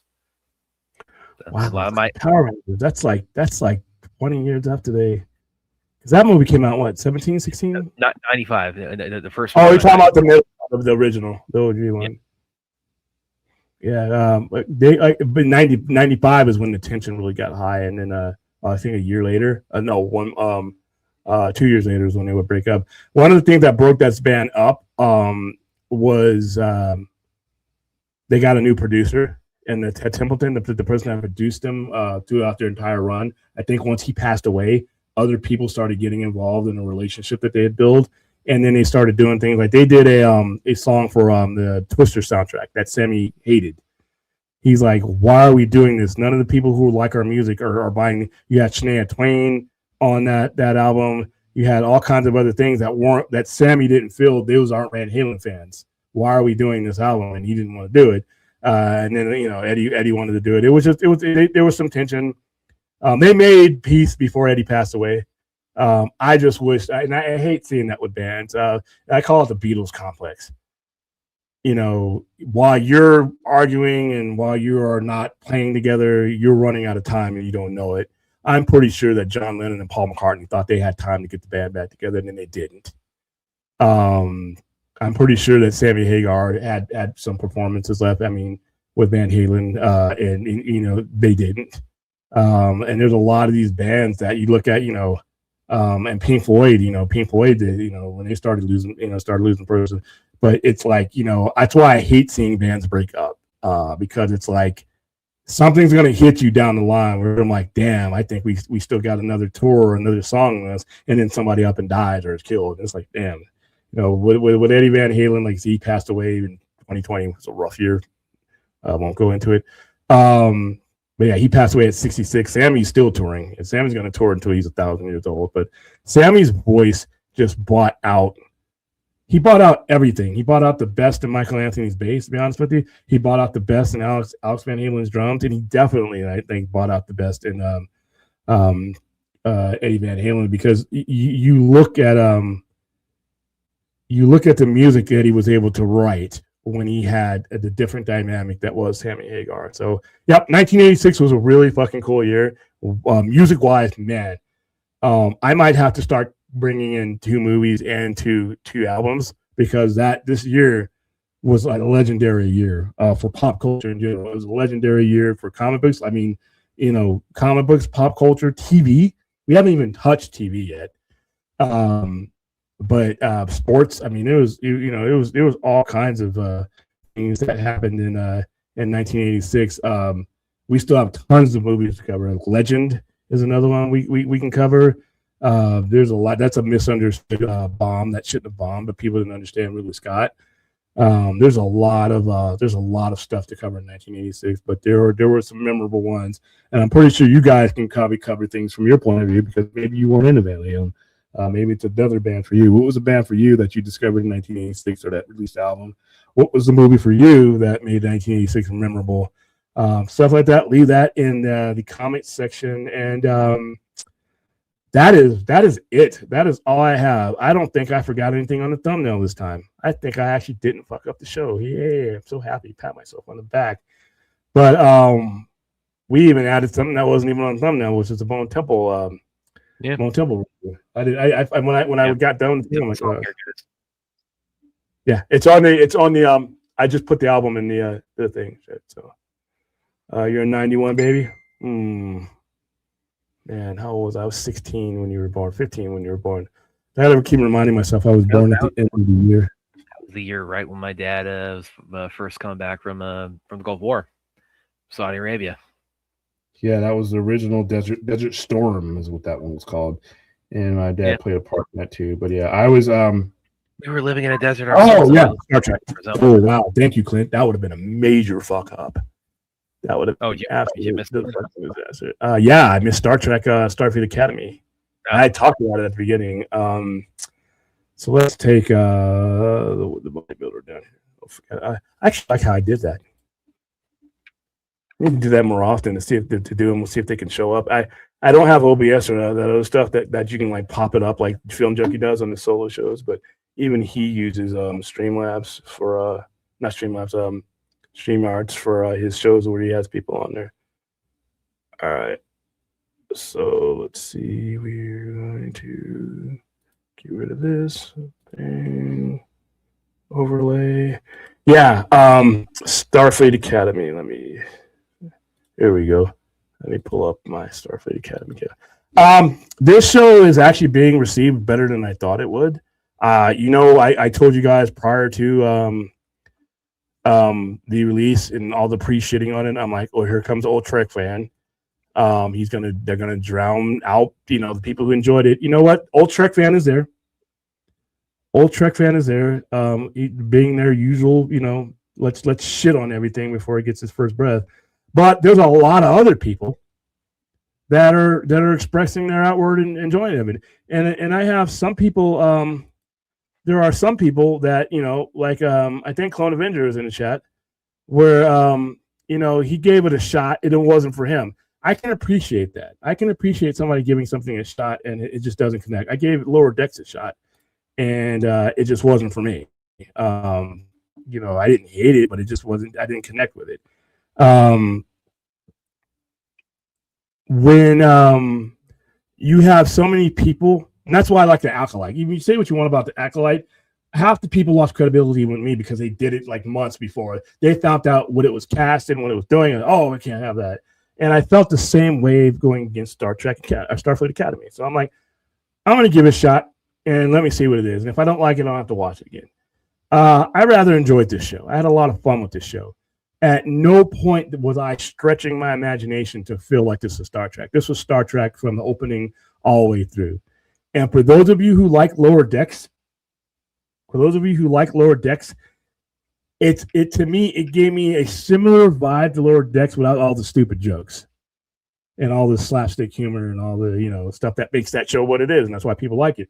But this, it had a lot of that camp to it that didn't really, overstay its welcome. I was happy to see the Doctor again, Robert Picardo as a Doctor. And now there's a species in this show that is just holograms. There's a species of holograms, which I can't wait to learn more about. Everyone that they introduced into this show, I want to know more about. I want to know more about Caleb, who's one of the main characters that you see as a child at the beginning. I want to know more about Holly Hunter's character, who's a 412-year-old captain. I want to know more about the Jim Hadar character. I want to know more about their characters just based on the initial meetings of them. And everything felt new again. It felt there was a sense of wonderment about the show to where it was like, even for some of the stuff, I'm like, okay, that's kind of cheesy, but it felt like Star Trek. I mean, exploration, things like that, and new technology. Everything was new again because we've been watching the same type of Trek, even if you're watching newer Trek, since 2017. It didn't seem to me that we were treading over the same ground. Now, some of the stuff may not work out, and I can feel certain things that they're going to have to lessen up on. But for the first couple of episodes, I was very intrigued and very, very happy with the time I spent on this show. I don't like the design of the ship. The ship looks kind of crazy, and the ship turns into the Academy. It actually flies to San Francisco, and it lands, and it becomes the Academy down on the ground. So it's a ship that is the Academy, but it's mobile. I thought the ship was ugly, but I think a lot of the Discovery ships are ugly. But I love the show. The uniforms I'm getting used to. There is Antigua Garo. She plays the engineer. I love her outfit. I'm going to get one of them, and I'm going to have one of those in here next to my Picard stuff. The characters are what makes Star Trek. The characters, and it doesn't matter what Star Trek you're talking about. The characters make Star Trek. The characters made Voyager. The characters made the original series. The characters made Next Generation. The tech is there. The circumstances are there. But without Tuvok, Janeway, Paris, Kim, 7 of 9, the Doctor, the show doesn't work. And so they follow that same blueprint here. I want to see and hear and experience more about these characters. Now, that's not to say episode 3 comes on, oh my, this show sucks. I'm just giving you a perspective of the first 2 episodes that I've seen as somebody who's been watching Trek my entire life, and it was handed down to me from the old man. I have a lot of Trek to match it up against. And I think that if you are open to something new that they haven't really done this way before, I think this is going to be a lot of fun. Now, as I'm watching this, I completely know that I am not the demographic that they're aiming at. I am not. Listen. If you're going to keep something going, you have to continue to grow. You have to continue to not say recycle, but make sure that you're planting new routes and the younger generation that will be watching this stuff and handing it down to their kids long after we're dead and gone. I think the worst thing about some of the comments about this show is that every Star Trek fan thinks every Star Trek show has to be exactly what they want. And when you have something that's been around 60 years this year, it is going to grow in directions that are not always going to line up with you. Watch the stuff you enjoy. Don't watch the stuff you don't. Don't shit on everybody's parade. When somebody makes a post in some of the Star Trek groups that, hey, I enjoyed the show, I don't need you taking off your diaper and showing me your ass while you shit on it. I don't need that. Make your own thread, be miserable in your own thread, and stay there. And all the miserable, old Trek fans who don't want everything to stay the same forever, they can join you there. But this wasn't aimed for me. I'm not the heart. As a Star Trek fan, yes, but as a demographic, no. But yet, it was still enough Trek for me to where I felt home with it. I felt at home with it. It's like when I was watching Power Rangers. They were aiming that shit towards like 12-year-old kids. I was watching it as a 20-year-old and enjoying it. So I enjoyed it. There was enough there for me to want to continue with the show. And I was talking to some people, usually the people, like I said, some of the people I commune with, old Trek fan. And at least half of them were like, you know what? I'm not going to go overboard and say it's great, but there's enough there for me to continue. And that's the job of a pilot or a first episode or first two episodes, to give you enough to continue. And hopefully, as you give it more time, it evolves. Is it a perfect Star Trek show? No. But I'm sorry, the first two seasons of Next Generation hurt my eyes just mentioning them right now. All right, Deep Space Nine, before we got to the Dominion War, when they were setting the table for the Dominion War, was molasses for me. Enterprise started out well until Old Trek fan and UPN got together and fucked that show up. The only show that's been good for me from episode 1, year 1, all the way to its completion, complete, was Voyager. Every other show had a rough patch. Even though I love those shows, they had a rough patch. So this show is exactly where a brand new Star Trek show should be. If you like Star Trek in general, give it a shot. Give it a shot. And if you don't like it, you don't like it. I can understand that. Not everybody's going to like this. But I can have the conversation with the people who watched it and then said, you know what, this, and that, more so than the people who are like, this looks like babies. This looks like the high school Star Trek. It's like before episode 1 even launched. Because I'm sorry, there's nothing in those trailers that warrant some of the goofball comments that I was seeing. I'm just sorry. I mean, especially when you watch the show. These people, by the way, aren't kids. They're not teens. These people are in their 20s. Every one of these people, there are no teenagers in the show. These people are actually graduate level of people, but because there was no Starfleet Academy before or after the burn, they are taking people from all different walks of life and different experiences. And it's different. It's probably one of the most different couple episodes of Star Trek that I've seen in a very, very long time, because everything else follows a template. Strange New Worlds and Discovery follows a template. DS9 follows the template of that era, along with Next Generation, and even Voyager, my favorite show, follows the template. This is different.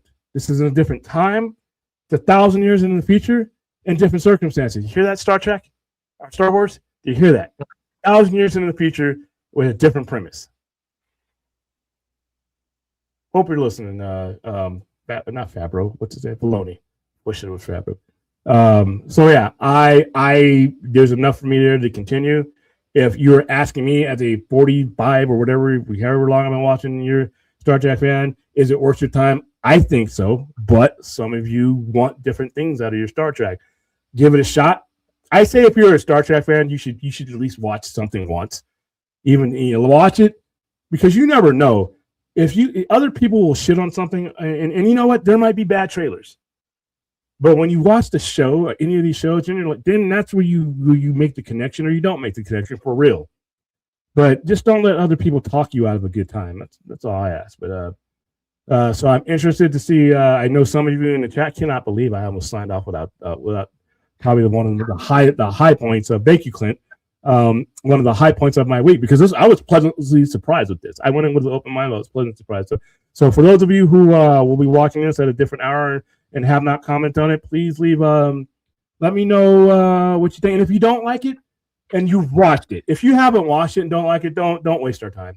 Don't waste your time. Don't waste time. But if you've watched it and you don't like it, tell me why. Because you know, at least you gave it a chance. And you know what? Maybe the show will evolve towards you in your direction, to the point where you can come back. There are shows where I watched the first couple of seasons and I'm like, it's not the worst thing I ever saw, but there's enough there. I'm not going to stick to it. But you know what? I might hear something about the show. Somebody might, hey, you've been watching so yeah, I started off with it. It's gotten really good, and I might take a look at it.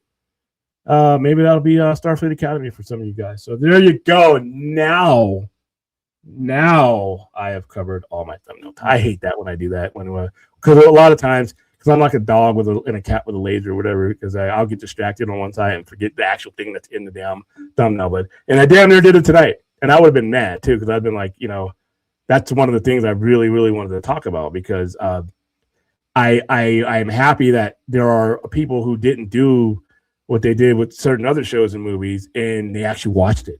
See, magical shit happens, guys, when you watch the thing that you're conversing about. You know, when you experience, and I think that's what like DC movies later on when the tribes broke up and people were like, you know what, I think I'm gonna take a look at Man of Steel. I think I'm gonna look at Zack Snyder's Justice League. And when you didn't have your little snot-nosed punk friends around you cheering you on or cheering you away, you actually enjoyed some shit. So watch it. Yeah. All right. Let me take one last trip around the chat room, and then we're going to get William's a little bit nicer with that than I am. So because I you know, I appreciate people coming to the tent if they come lately, but yeah, if you were the snot-nosed little, you know, trash talker, it's like my policy is I reserve the right. I get to take the piss out of you one time, and then you're welcome to the tent. Then they're going to look at you like, who the fuck are you? And a lot of those people were 13, 14 years old. They're grown men and women now. So you're basically, you're holding a grudge against kids that are not liking kids. And so I'm not going to leave that. 10 years, one, take it to piss out. That's fair. One time. It's even. I just watched Dawson Creek coming up next to it. I don't get those comparisons forth, but hey. All right. William used to babysit Muhammad Ali. What the hell? The Borg FC's all looking out. That was stupid. I love that cover of San Francisco. I got choked up when that scene happened. I hated the design. I hate the design of the ship to the point where I'm like, that scene because it lands in San Francisco. I just saw Starfleet Academy episode 1, free on Prime. I was a casual fan. I liked it. I'm hearing a lot of that. Like I said, I'm hearing other stuff, but I'm just missing the people who I hear it from that were saying that shit before the show came out. And you know, I'm getting a lot of people who watched it, and you know, they may not stick with it forever, but they're giving it a shot. Yeah, I saw it. They actually put it, and this was a good move by Paramount.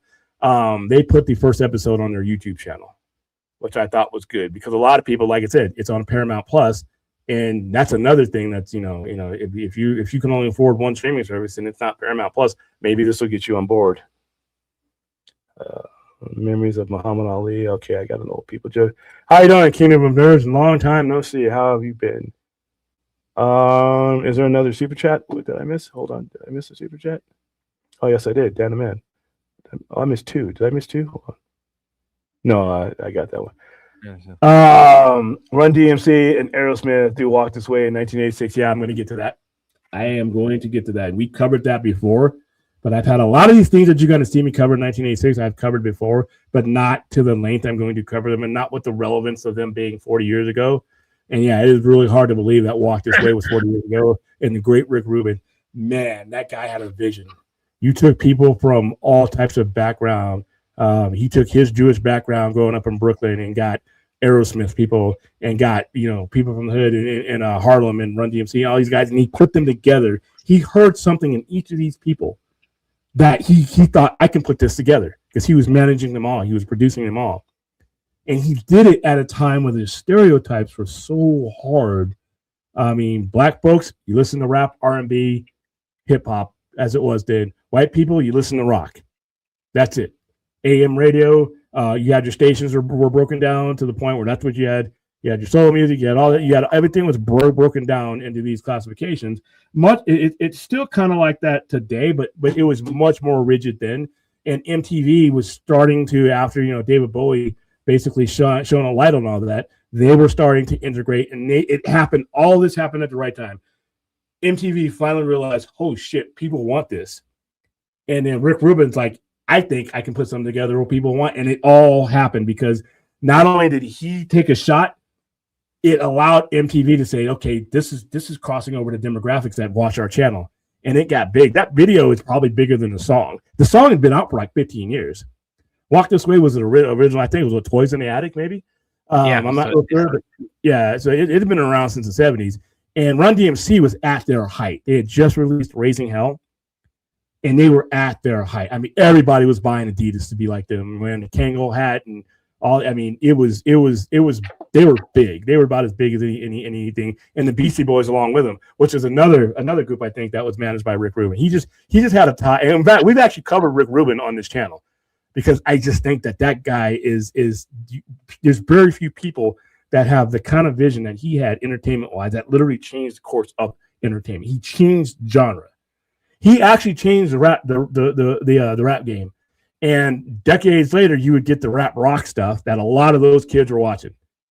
You know, the stuff that, you know, but if you look at a lot of the new metal stuff, a lot of that rap, a lot of those guys were influenced by watching those bands and watching Aerosmith. When Run DMC kicks through that door, Steve Perry kicks through that wall, and they are on the stage together, there's a lot of creators that were watching that happen. So we are definitely going to cover that particular song. So thank you for the $2 super chat, Denna man. All right. I think that was the last of the comments, and I'm hungry and a bit tired. So we got and I had never heard that song prior to that. I knew who Aerosmith was, but I hadn't heard that song. Either I heard it, I ignored it. I was, Rick Rubin had a great episode of Joe Rogan a couple of years ago. Ooh, I might have to watch that show. Listen, I'm not going to tell people. That was my signal to that I was done. My era was over. My era was over. When that stuff came up, my era was over. And Godsmack, POD and Limp Bizkit and all of that. I'm like, ugh.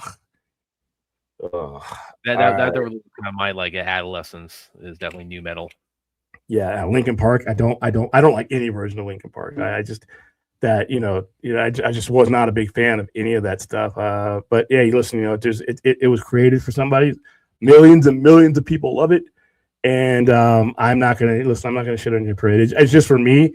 I look at it more of a, hey, it's time to get off of this yacht. This yacht's going somewhere I don't want to go. It's time to get off at the next stop, and that's what I did. All right, guys, that's the show. That is the show. Tomorrow night, I am going to be on the air at 10:30. I have not made a final decision as far as on Night of the Seven Kingdoms, whether I want to stream that with you guys or whether we want to do. In fact, I probably should put up a poll whether we want to watch, whether we just want to do a regular weekend wrap up, or are you guys interested? And I'm definitely going to watch it. But are you guys interested in any Game of Thrones stuff? If you are, we might just watch that tomorrow. I'll let you know through the community page before then. But in the meantime, for those of you who are watching us on different formats and stuff, like, subscribe, come over to the mothership. If you're watching me on Twitch, that's wonderful. If you're watching me on Twitter, X, that's wonderful. But the channel's momentum comes from the platform in which it originates, and with the algorithm and everything else going on. Like, subscribe, comment, because YouTube, and I just watched some videos on this the other day, has tinkered with their algorithm to where it does not benefit live streamers. It does not benefit long form format. It benefits shorts. They want shorts and volume, and they changed their whole format. But I've noticed it. So hey, bring a friend if you want them to be part of this geek conversation. If you like what you are involved in here, if you like the kind of conversation that we have here. Invite people to our tent. It's a lot of fun when we get brand new people in here from all over the world. So I've been your host for this last 2 hours and 20 minutes, and Brad has been your co-host for less than that because it's that show up late. But I had a good reason. We will see you tomorrow night, either with weekend wrap up or with Game of Thrones. I'm gonna have to figure out how we're gonna do that. And if, like I said, if you guys leave That's leave one, yeah. I'm ignoring this. Leave a comment in the comment section, or pay attention to the poll that I bring out. And if I get an overwhelming amount of people who want to watch Stones, that's what we'll do. If I get a significant amount of people who just want to do the weekend wrap up, that's what we'll do. But one or the other. All right, guys, have a good night, have a good Saturday, and we'll see you tomorrow night with something. You guys.